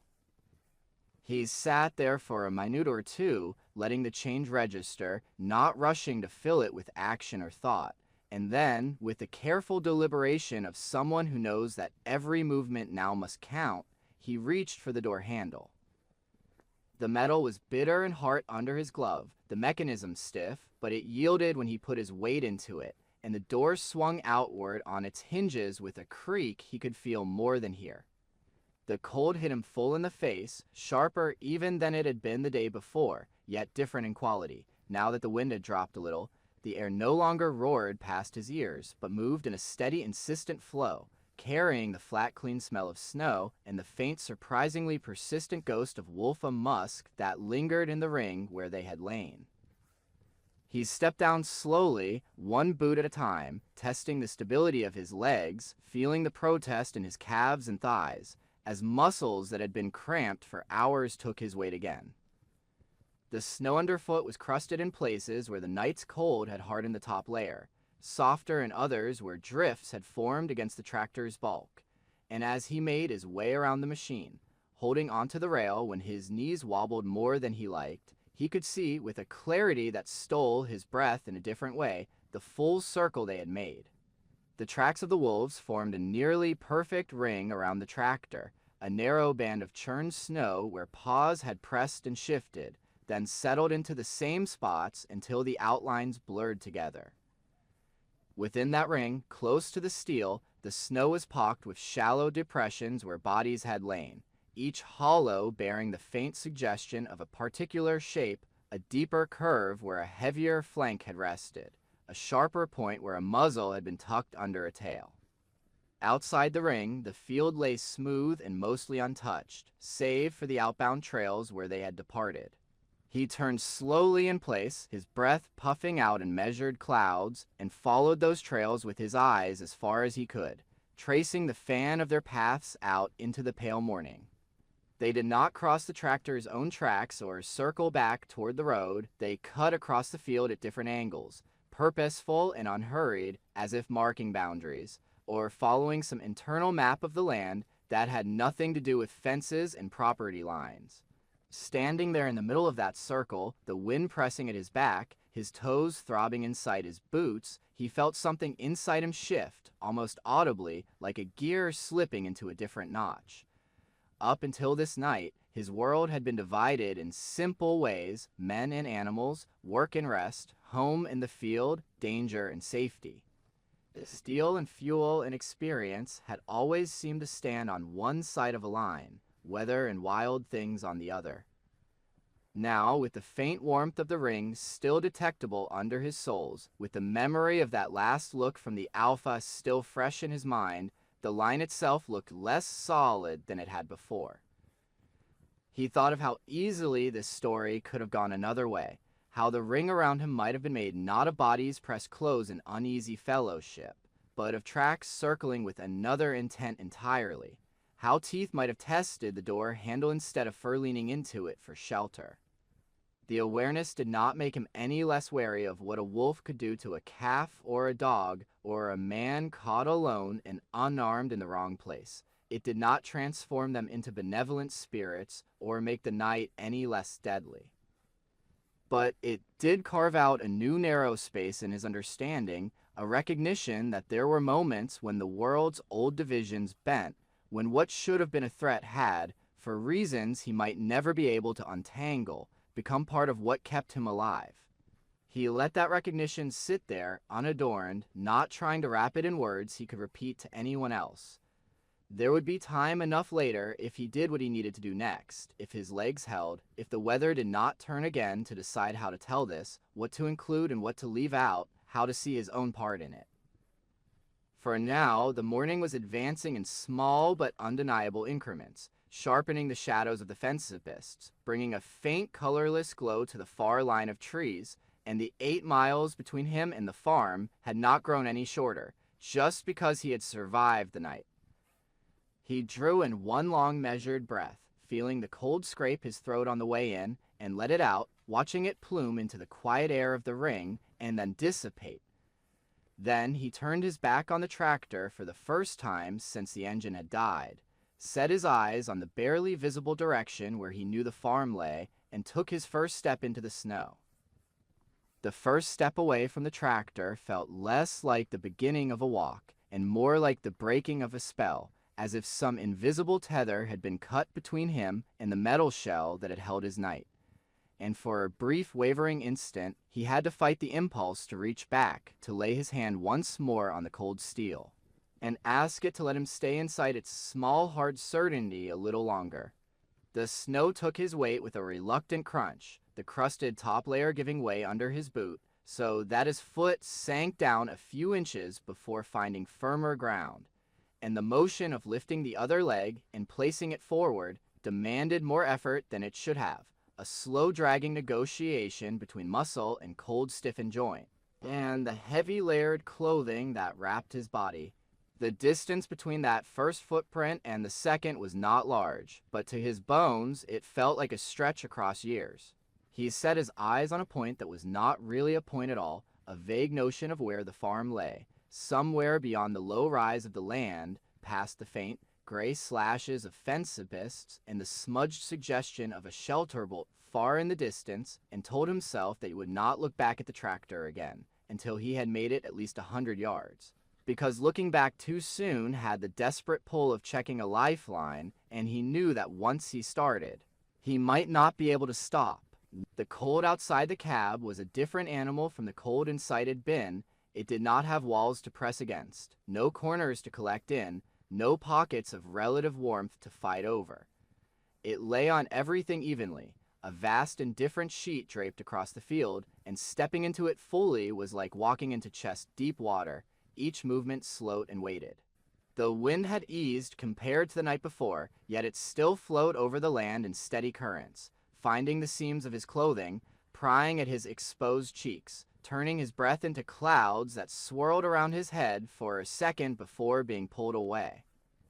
He fell into a rhythm as quickly as his protesting legs would allow, not a graceful or efficient one, but the only one available to him, lift, push forward through the resistance of the snow, set down, sink, haul the trailing leg out of its hole, repeat. There was no spring in his step. Each stride was a negotiation. The muscles along his thighs burned, not with the clean ache of work well within his capacity, but with the ragged, reluctant heat of fibers forced back into service after too long being clenched and cold. His hips complained with each extension, his lower back registering the strain of holding his torso upright against the drag of boots. That felt as heavy as buckets of wet concrete. The world around him had boiled down to very simple elements: the sound of his own breathing, loud in his ears and fogging his peripheral vision, the steady crunch and muffled squeak of packed snow under his soles, the constant white, broken only by the occasional dark stamp of a fence-abyss or the distant low smear of bare cottonwoods where a creek cut the land. There were no birds still, no crows picking at stubble, no hawk hanging in the air above the fields. The sky remained that flat gray ceiling that gave nothing back, and the sun, wherever it might be behind the clouds, offered no hint of warmth.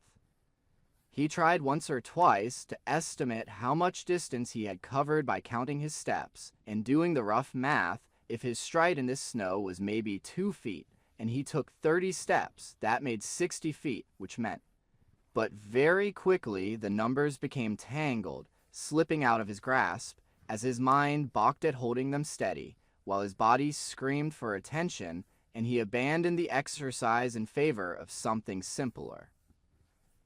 "I'm walking," he told himself, not out loud now, but in the deep, steady voice that had always narrated the hardest jobs in his life, the one that had carried him through long days of stacking bales in August heat and through late nights, fixing broken equipment under yard lights. "I'm walking. I'm walking." The words matched his steps, a slow mantra that filled the space where other, more dangerous thoughts might have formed how far he still had to go. What might happen if his legs simply refused to take yet another step? How easy it would be to sit down for a moment and tell himself he would get up again in a minute. With every repetition of the phrase, he threw down a small stake of decision. Not stopping now, not yet. After a while, he had no sense of how long, because the clock in the tractor was behind him now, and his watch lay useless against his pulse under layers. The monotony of the motion gave way to a deeper, more primal kind of exhaustion. His breathing grew louder, harsher, the air slicing into his lungs with every inhale, coming out in short, ragged bursts that staggered and overlapped the rhythm of his footsteps. Each time he lifted a foot, the snow clung to the boot for a moment, adding weight before it fell away, and that extra tiny drag multiplied over hundreds of steps, until it felt as if he were dragging another man behind him.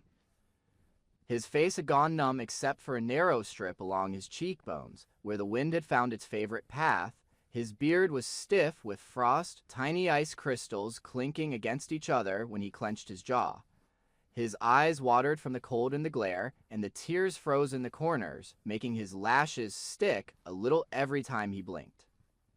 The rags around his ankles had shifted inside his boots, bunching in some places and thinning in others, so that certain spots on his feet began to throb with a deep bruised ache that suggested rubbed raw skin, while others remained worryingly sensationless. He put one foot in front of the other anyway. At some point, without warning, his left boot plunged deeper than it had on previous steps, the crust giving way entirely under his weight, and his legs sank almost to the knee in a drift he had not seen coming, the sudden drop wrenching a sharp cry out of him before he could bite it back. His balance lurched, his arms pinwheeled uselessly in the air, and for a second he tasted the metallic tang of panic at the back of his throat as the world tilted. Then he fell. The snow caught him with a heavy, cold embrace, the packed surface coming up hard against his shoulder and chest, powder exploding up around his face in a brief suffocating cloud.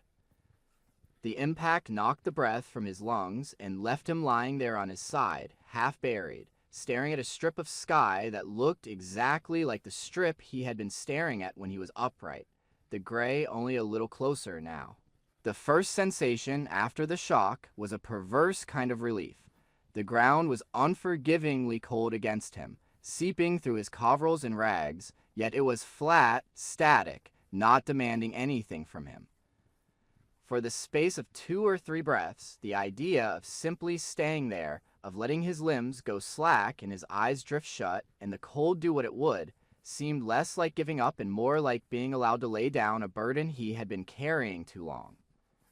He thought in that slippery, treacherous moment that the wolves had lain down too when the night was at its hardest, had curled themselves into the snow and let their bodies sink into the contours of the earth, and that they had survived the hours that way, breathing slowly, waiting for the light. The image tried to justify the desire to remain where he was, to pretend that his circumstances were the same as theirs. But he was not a wolf. Under the soft whisper of that seductive thought came another, harder one, voiced in the remembered tone of his father, when he had caught him sitting on a fence post too long on a cold day, elbows on knees, staring at nothing. You sit too long, the cold eats you from the ground up. That's how it wins. The words hit him with more force than the fall had. He lay there one more heartbeat, then another, feeling the snow compress slowly under his weight, feeling the numbness creeping a little farther up his legs, and in that small window he made a choice that did not feel dramatic or heroic, but only stubborn and slightly angry. He would not give the cold the satisfaction of taking him while he lay down. If it wanted him, it would have to fight him standing. Get up, he told himself, this time with his lips moving, the sound torn away by the wind before it could go anywhere. His right hand had sunk under his chest when he fell, pinned between his ribs and the ice, fingers bent at an awkward angle. He dug it out with effort, the joints creaking, and slapped his palm flat against the snow, pushing down. There was less traction than he wanted, the surface powdery in some spots, slick in others, yet he planted his hand again, wider, and then brought the other in to help, fighting the lazy protest of his muscles as he forced his torso up and swung his right leg under him, using it as a brace. His vision narrowed as he moved, dark at the edges, a low thrumming buzz starting in his ears, as his heart pounded harder to feed the sudden demand. For a second the world swayed, the horizon dipping and rolling like the deck of a boat, and he had to freeze halfway up, one knee still in the snow, both hands pressing down, not daring to move further until the field steadied in his sight. Up he said again, rasping, the word half a growl now. He pushed. His legs shook, the quiver traveling up into his hips, but the mechanics held. He unfolded himself slowly, inch by inch, until he was vertical again, swaying a little, boots buried, chest heaving. When he finally got both feet planted, he stood still for a long moment, concentrating on nothing but breathing and keeping his knees from locking, the raw scrape in his throat and the slow burn in his thighs, reminders that he was still, stubbornly, here. When he took his next step, it was not any easier than the ones before the fall, but it carried with it a new heart-earned immediacy. The idea of lying down had been tested and found wanting. There was no further illusion that resting in the snow could coexist with survival. That clarity, harsh as it was, sharpened his focus. The field ahead of him remained unchanged, a white plain under a gray sky. The line of the fence to his left, the ghostly hint of a tree line far ahead, and yet his relationship to it had shifted by a fraction. Each yard he covered now, each clumsy dragging stride, felt like a small deliberate theft from the distance that had tried to crush him when he lay on his side. The miles no longer loomed as a single impossible block, they broke down into these individual acts of defiance. His mind, dulled by fatigue, still found room for the occasional stray image. Once, as he trudged on, he imagined Dot standing by the stove, her hand wrapped around a mug of coffee, looking at the clock and then toward the window, the crease between her eyebrows deepening. Another time, unbidden, he saw Earl in his heavy coat on the porch, cigarette cupped against the wind, eyes on the road, and felt a rough swell of something like apology for the worry he knew he was dragging behind him like a second invisible weight. He did not know how far he had gone when he first saw the track. At the edge of his lowered gaze, for his head had dropped over time, his chin sinking toward his chest as he focused more and more on the immediate ground in front of his boots. A different pattern appeared in the snow, cutting a clean, narrow line parallel to his own churned-up trail. It was not the wide, flattened stamp of tractor tires or the irregular holes left by a man's stumbling footsteps. It was a series of neat oval impressions, each one set almost exactly in front of the last, forming a tidy chain that ran alongside his path with a precision that made all his own progress look clumsy. He stopped, more from surprise than from any conscious decision, and bent a little at the waist to look more closely, the movement sending a fresh spike of protest from his lower back. The prints were not brand new, a light dusting of powder had softened their edges, but neither were they old enough to be filled, their centers were still defined, the pads and toe marks clear in the compacted snow. He did not need any special knowledge to recognize them. The size, the spacing, the straightness of the line, all of it spoke unmistakably of a wolf, not a dog.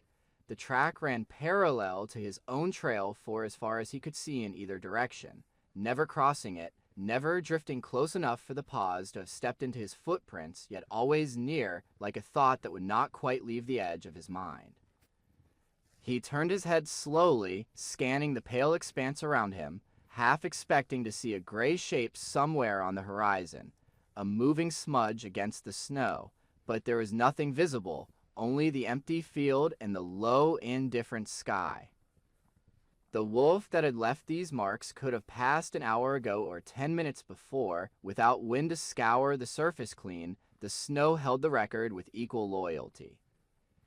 For a long moment he stood in that wide white silence, feeling his heart beat heavy in his chest, and considered the possibility that he had not been as alone on this walk as he had thought, that at some point since he had left the tractor, perhaps when he had fallen, perhaps before, another set of eyes had been on him, another pair of lungs drawing this same cold air. The idea did not bring fear with it, not the kind that tightened his throat. It brought instead a strange, sober sense of continuity with the night behind him, as if some thread from that ring around the tractor had followed him out into the morning, thin and invisible but real. He did not call out, did not whistle or clap or speak the way he had in the cab. There seemed nothing to say that the snow and the track did not already acknowledge. Instead, drew his shoulders back a fraction, as if accepting that unseen company, and began to walk again, now with a neat line of paw prints at the edge of his vision, a quiet parallel to his own uneven row of steps. As he moved, the pain in his feet settled into a steady throb that no longer flared with each stride, but existed as a continuous background, part of the landscape of his body, in the same way that the fence-abyss were part of the outer world.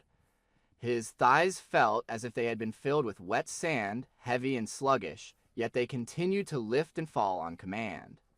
His breath had found a new rhythm, still harsh but more controlled, the initial ragged gasps smoothed into something he could sustain. The horizon, when he dared to lift his eyes to it, had changed almost imperceptibly. The dark smear of trees that marked the creek bed had grown thicker and more defined. Behind it, if he peered through the blur of his own exhalations, he thought he could make out the faintest hint of smoke, a pale vertical ribbon that did not belong to cloud or ground. It might have been nothing more than his tired mind wanting to see what it needed, but the possibility, once glimpsed, lodged itself in his chest like a coal. He did not let that hopeful spark run too far ahead of him. Hope, like fear, could trip a man if he let it pull him faster than his legs could manage.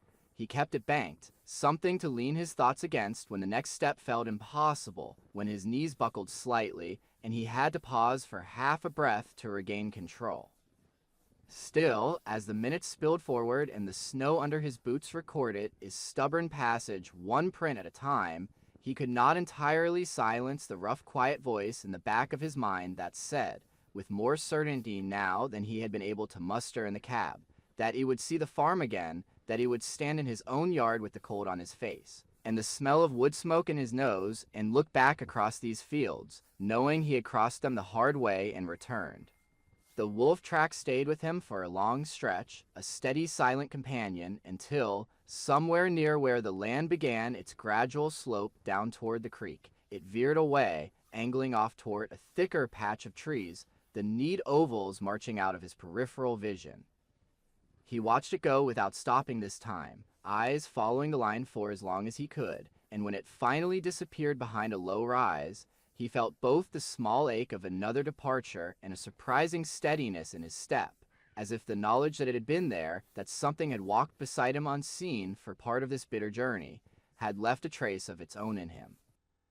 He walked on, the sound of snow under his boots, the only applause the field offered, the gray sky watching without comment, and with every dragging deliberate stride, the tiny smudge of smoke on the horizon grew a little clearer, resolving very slowly into the familiar wavering column that rose from Earl's stovepipe into the cold Montana morning. By the time the first low buildings of the farm finally began to pull themselves out of the gray distance and take on real shapes, the walk had narrowed, is whirled to such a small, grinding tunnel of effort, that for a moment he did not quite trust what he was seeing. The squat dark outline of the machine shed could have been another trick of his tired eyes. The faint vertical line of smoke above the house, another mirage like the glossy, impossible pools of water men saw in desert tales. The closer he came, however, the more the details asserted themselves with a stubborn, undeniable clarity. The yard light over Earl's porch burned a tired yellow circle into the pale morning, throwing a weak glow onto the snowdrifts piled against the porch steps. The rusted stock tank by the side of the barn sat half buried, only its top rim visible above the white. A row of round hay bales, shrink wrapped in plastic and lined up like sleeping giants, cast soft rounded shadows on the packed yard. His legs had ceased long ago to send nuanced messages. They existed now as two columns of dull, insistent ache, their only language a repeated protest each time he commanded them to lift and carry him one more yard. His breath roared in his ears, a harsh, uneven saw cutting through cold air. It felt as if the inside of his chest were lined with ice that scraped with every inhale. The sharp edges of the pain in his feet had worn down into a more uniform throb, as if each toe had turned into a separate distant heartbeat, pounding its own slow rhythm. He stumbled once on the rutted track that led from the section road into the yard, the grooves from earlier truck tires hidden under a thin veneer of drifted snow, and caught himself on a fence-post, his gloved hand closing around the splintered wood with a desperation that bordered on gratitude. The roughness under his palm, the way the fibers bit through the glove, was an almost shocking sensation after so many hours of unbroken smoothness, snow, steel, glass, and it tethered him in a way he had not realized he needed tethering. A reminder that this was a place where people had hammered nails and strung wire and fixed gates. Somewhere between one ragged breath and the next, he realized that the door of the house had opened. At first, the dark rectangle in the side of the building was just that a hole in the lighter facade, but then it filled with a bulky shape, a man's figure backlit by the interior, and a voice carried out across the yard, muffled by distance and the thickness of the clothes around his ears, but recognizable all the same. Jesus Christ, Earl shouted, the words breaking on the cold peat. The name, slung out into the open air like a rope, hit him with a force completely separate from the wind. He tried to answer, to send his own voice back along it, but what came out of his mouth was more breath than sound, a cracked hoarse noise that might have been yeah once, before the night had dried him out. He saw Earl take the steps down from the porch faster than a man his age usually did, his boots slapping the wood, one hand braced on the rail. The distance between them shrank, and then, suddenly, Earl was right there in front of him, close enough that Pete could see the frost rhyming the man's eyebrows, the sagging line under his eyes where sleep had not been. Earl grabbed him by the arms not gently, not cruelly, just with a firm, assessing grip, and gave him a small sharp shake, as if checking which parts were still attached and working. "Goddamn, you look like hell warmed over," Earl said, breath smoking in front of his face, and there was anger in his voice and something else layered under it, something rawer. "Where in the blazes have you been?" Pete opened his mouth again, and this time words came, though each one dragged along his throat like it had weight. "Field," he said, "north section. Tractor. Died." Earl's eyes flicked over his shoulder toward the horizon, as if expecting to see the green machine limping into view behind him, then snapped back to Pete's face with a frown that deepened the grooves in his forehead. "You walked." Pete nodded once. The movement made black spots bloom briefly at the edges of his vision, and he leaned a little into Earl's grip without meaning to. The older man seemed to feel the shift. His hands slid down from Pete's biceps to his elbows in a more supportive hold. "Well, don't just stand there and freeze the rest of yourself off," Earl said, the roughness in his tone now aimed more at the situation than at Pete. "Let's get you inside before you fall over." The steps up to the porch, which he had climbed and descended 100 times in his life without thinking, presented themselves now as a small, immediate mountain. Earl kept a hand on his arm as he took them one at a time, the boards flexing faintly under their combined weight. The moment they crossed the threshold, the air changed with such abruptness that it felt almost violent. The warmth of the house lunged at his frozen skin, prickling every exposed inch with 1,000 tiny needles. The smell hit him next, a dense layered mix of coffee, fried eggs, wood smoke, damp wool, and the faint sour undertone of wet boots and old leather. After the nearly scentless world of snow and steel, it was overwhelming, a tidal wave of domestic life that made his head swim more than any lack of oxygen had. The kitchen table loomed in front of him in a blur of wood and chipped mugs, a plate with the crusts of toast, a jar of jam with a spoon stuck in it at a lazy angle. Someone got hold of his coat from behind, fingers working clumsily at the zipper, another pair of hands tugging at his hat. The sudden rush of blood to his scalp when the wool came off made him sway again, and he grabbed for the back of a chair, his numb fingers barely registering the smooth varnish. Voices rose and overlapped, a jumble of questions and exclamations that poured over him in a rough human storm. "Kyle, get the blankets off the couch, you hear. He's white as a sheep's belly. Did you call Dot? Sit him down before he drops." He let them guide him into a chair near the stove, its iron belly radiating a steady, almost aggressive heat. The first sensation of that warmth reaching his legs through the layers of fabric was not pleasant. It felt like being flayed, a deep, shocking burn blooming in his shins and feet as frozen skin registered the change.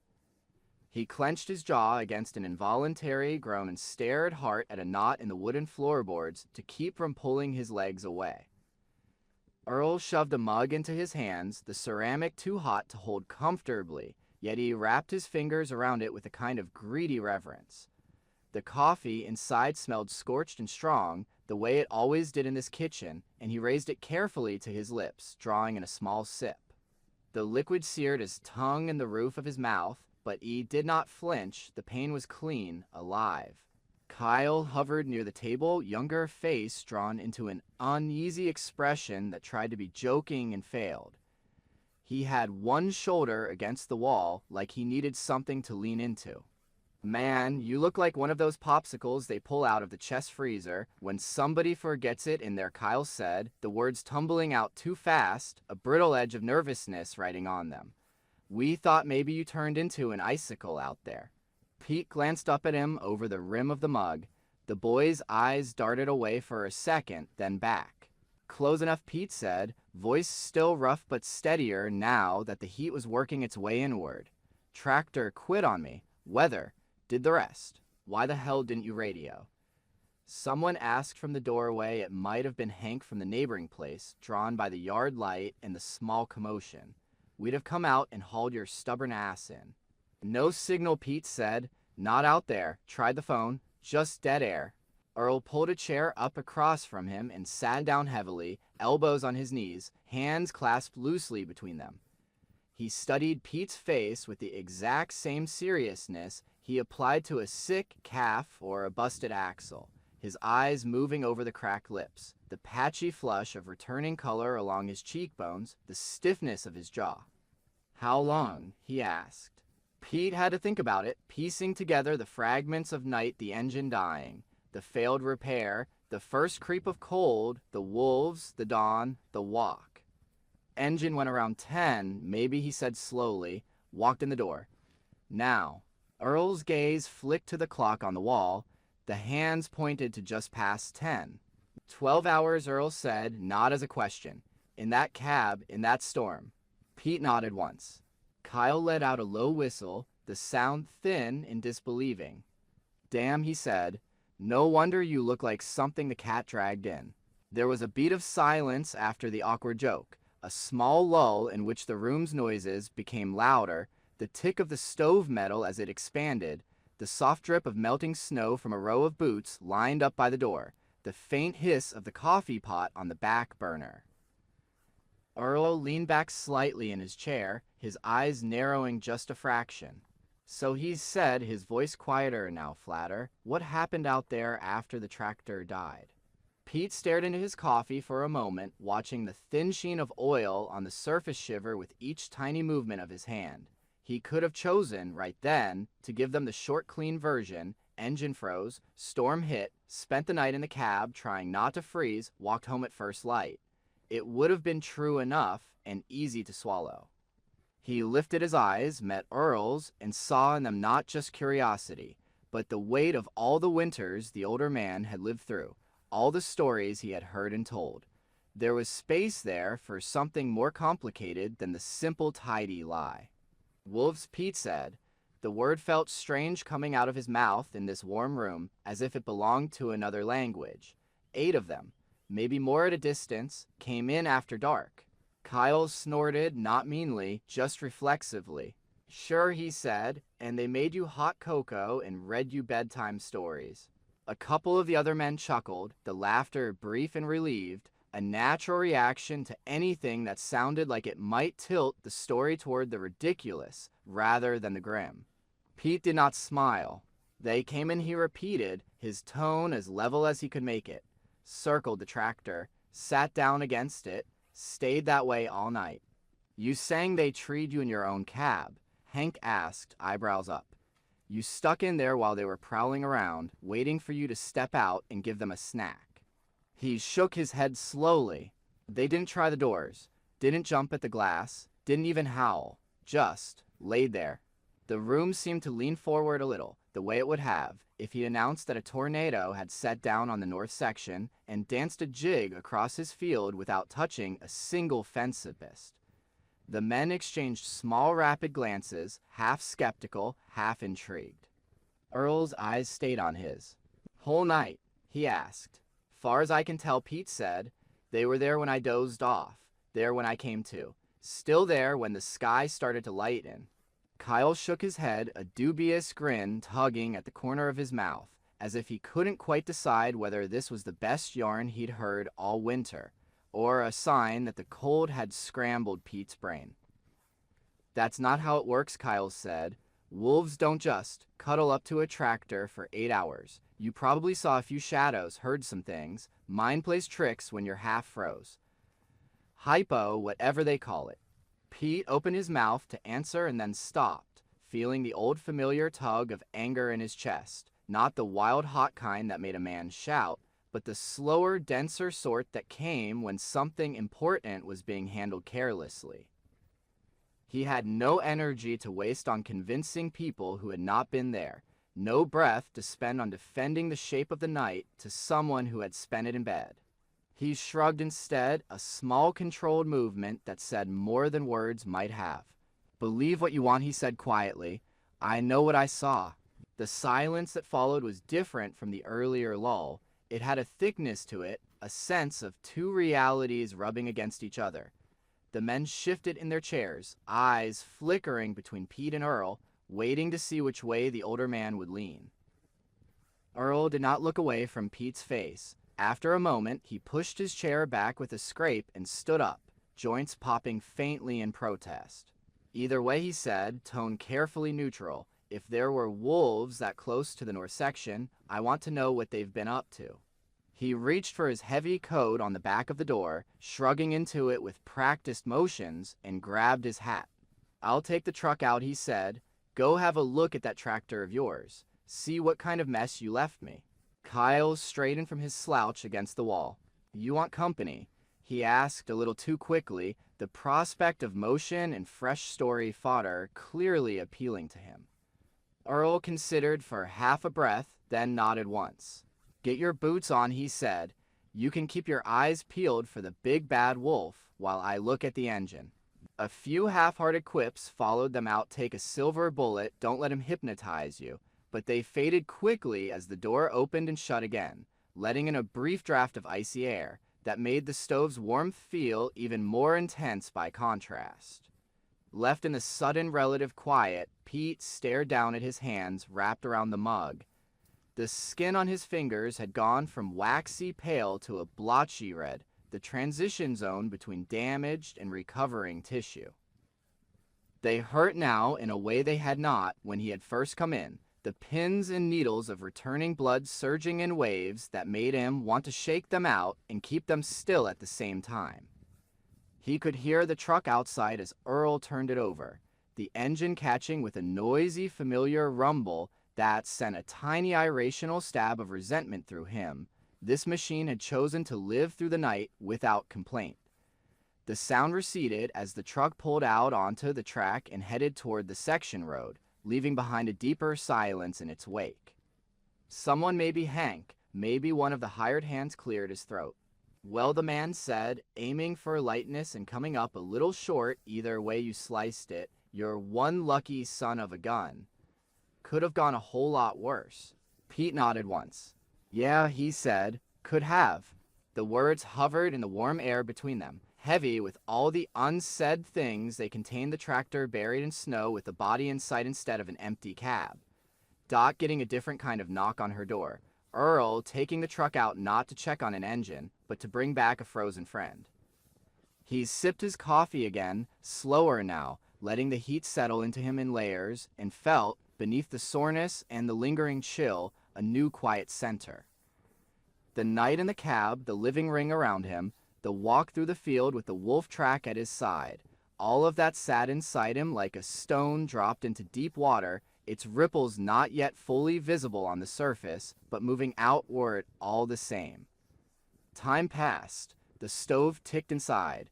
The kitchen filled with the small sounds of people doing what they always did in the mornings, drawers opening and closing, plates stacking, the clink of a spoon against the inside of a mug.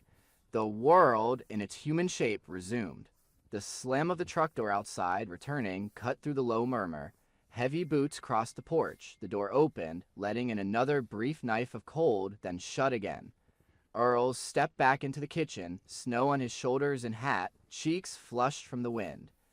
Kyle trailed behind him, eyes whiter than before, a tension in his jaw that had not been there earlier. Earl took off his hat, slapped some of the snow from it against his leg, and hung it back on the hook. He did not sit right away, did not reach for coffee. He stood there for a moment, looking at Pete with a face that gave away very little, then finally pulled out his chair and lowered himself into it. "Tractor's where you left it," he said. "Fuel lines froze solid. We'll have to tow her in and warm her up proper before we can do much." He paused, letting the mundane report hang for a second, then added, in that same flat tone, "There's tracks." Kyle shifted where he stood near the door, as if resisting the urge to jump in. Earl went on. "Around the tractor," he said. "Not just a few, neither. Circle damn near touching the steel. 8, maybe 10 animals, hard to say with them stepping in and out of each other's prints, but they were right up against it. Sat there a long time from the looks of it. Snow's worn down to old crust in that ring, rest of the fields near untouched." The room absorbed this quietly.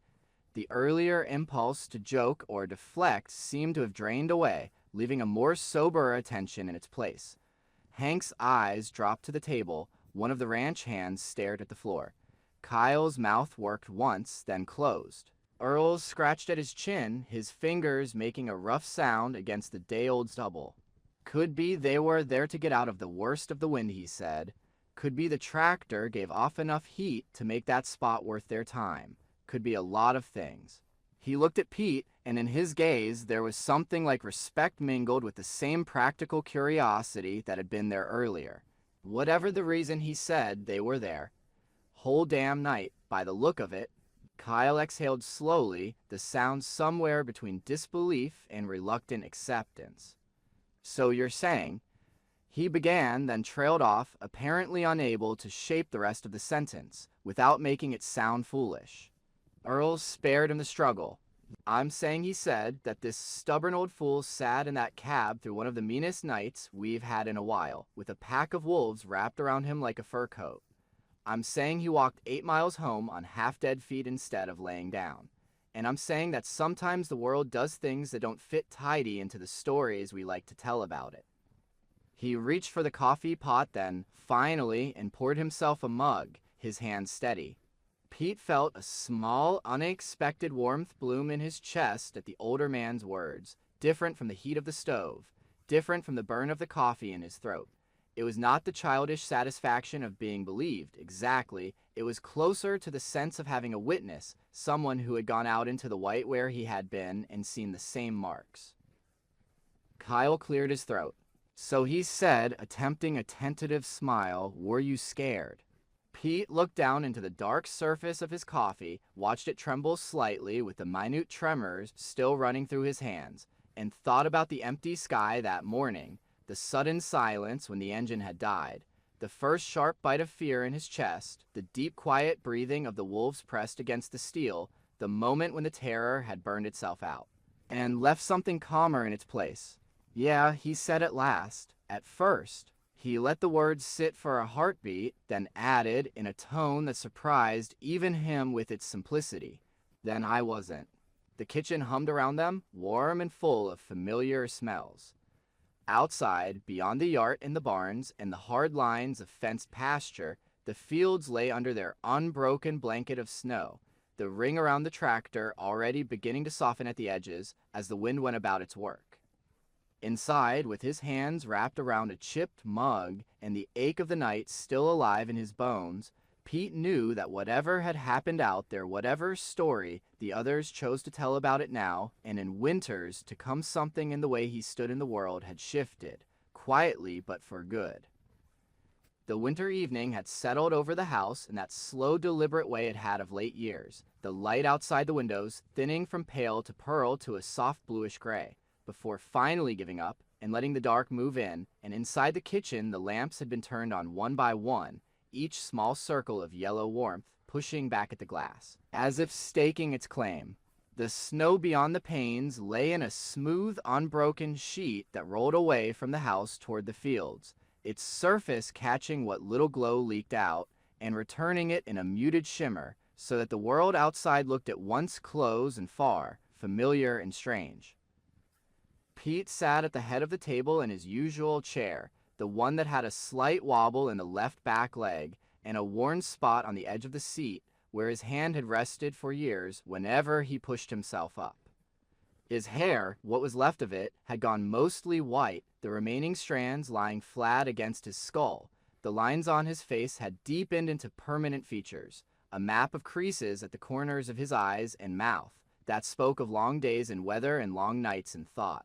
His hands, wrapped now around a mug that steamed gently, were knotted with veins and thickened knuckles, the skin thin and freckled, the nails kept neatly trimmed by habit.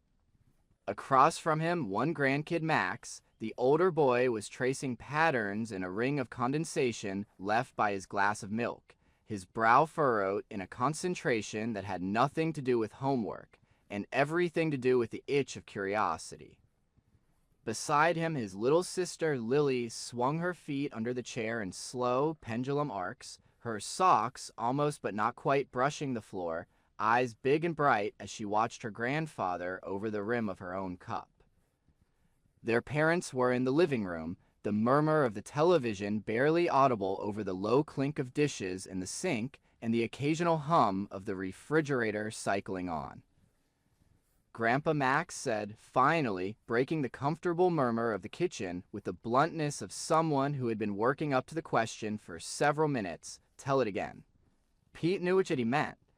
There were other stories, of course, the time the creek flooded, and they had to move the cattle in the dark, the season when hail took out half the corn, and they'd thought they might lose the place, the day their truck had broken down 20 miles from town, and he and Dot had walked in and back before sundown, but those were for other evenings, other moods. Tonight the air in the room had that particular quiet to it, thickened by the sight of the snow and the memory of the day's weather report, that seemed to turn everyone's thoughts toward the same narrow lane. He took a sip of his tea. The doctor had told him to go easier on the coffee these days, much as it annoyed him, and let the warmth roll down into his chest before answering. "Which one's that again?" he asked, though they all knew he was only teasing. "The wolf one," Lily said, leaning forward so hard her elbows nearly slid off the table. "The tractor and the wolves and the big storm. That one." Max rolled his eyes, the gesture affectionate rather than exasperated. "She means when you almost froze to death because you were too stubborn to listen to Earl," he clarified, a crooked grin tugging at his mouth. Pete snorted softly, the sound half amusement, half acknowledgement. "Earl would say I've done that more than once," he replied, "but yeah, that one." He set the mug down carefully, the ceramic making a soft hollow sound against the worn wood, and folded his hands loosely in front of him, thumbs rubbing idly at each other, as he gathered the pieces of the story. Not out of uncertainty, he could have told it in his sleep by now, but out of a kind of respect, a habit of handling it gently each time he brought it up. It was a long time ago he began, the familiar opening settling over the table like a well-worn blanket. You two weren't even a glimmer yet. Your dad was just a scrawny teenager who thought he knew everything about tractors, and I still believed I could judge the weather better than any radio. Lily giggled, Max smirked. It was December, Pete went on, seeing the morning as clearly as if he had only just stepped out of it. The gray weight of the sky, the way the yard light had stayed on too long. Sky was the color of a tin bucket, wind out of the north, and not a single bird in sight. Your grandma stood at that window. He jerked his chin toward the glass, where Dot had once knelt to scrape frost off the inside surface on the coldest mornings, and didn't say a word, which was her way of saying a whole lot. He described, in his plain, steady way, the drive out to the north section, the engine's cough and final, dead silence, the way the blizzard had erased the world beyond the tractor's hood, until it felt like he was floating in a white void. He did not linger on the technical details of the fuel line freezing or the failed attempts at repair. The kids had heard those particulars before, and they were not what gripped their attention now. Instead, he let his words lean more heavily on the sensory pieces, the way the cold had come in hard when he opened the cab door, the way his breath had hung in the air like smoke, the way the inside of the tractor had turned from refuge to trap as the temperature dropped. So there I was, he said, wrapped up in every rag I could find, talking to myself just to hear a human voice, counting my fingers every so often to make sure they still answered roll call, and thinking I'd done some damn foolish things in my life, but this one might take the cake. Max smiled faintly at the mild curse. Lily's eyes widened at the idea of talking to oneself in an empty cab.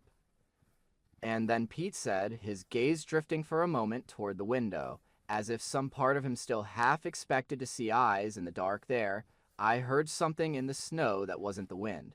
Not a truck, not boots. Softer, closer to the ground. One set of footsteps, then more, walking, not running.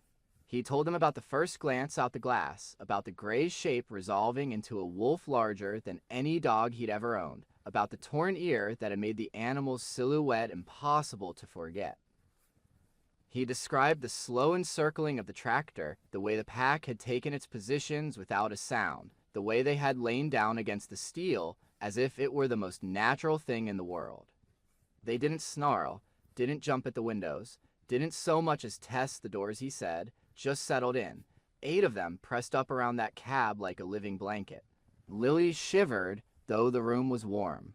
"Weren't you scared?" she asked, interrupting before she could stop herself. Pete considered the question carefully, though he already knew the answer. He never rushed this part. "Yeah," he said, "I was. At first I was scared of everything, the cold, the dark, that engine sitting there like a dead cow that won't get up, the thought of your grandma getting a call instead of me walking through the door. And when I saw those eyes looking back at me through the window, I'll tell you straight, my heart just about jumped out of my chest. You grow up with enough stories about wolves in the dark, it does something to the way your body reacts, even if your head knows better." He paused, his thumb tracing the rim of an old coffee stain on the table. But after a while, he continued, once they'd been there a bit, once it sunk, in that they weren't trying to get in, that they were just there, breathing same air I was, taking the same storm on their backs. Something changed. The fear sort of burned up, left behind something else. I don't know if I'd call it peace, exactly, but it was steadier than the panic. I stopped thinking about dying every 5 minutes and started thinking about staying alive long enough to see morning. Max's gaze had gone soft, unfocused, as if he were putting himself in that cab, feeling the weight of the night settle around him. "You always say they kept you warm," Max said, "like a fur coat around the tractor." Pete nodded slowly. "They cut the wind," he said. "You could feel it, even through the steel. Air stopped hitting the cab so hard. The temperature inside dropped slower. Might not sound like much sitting here in a heated kitchen, but when you're counting every degree between you and frostbite, it matters.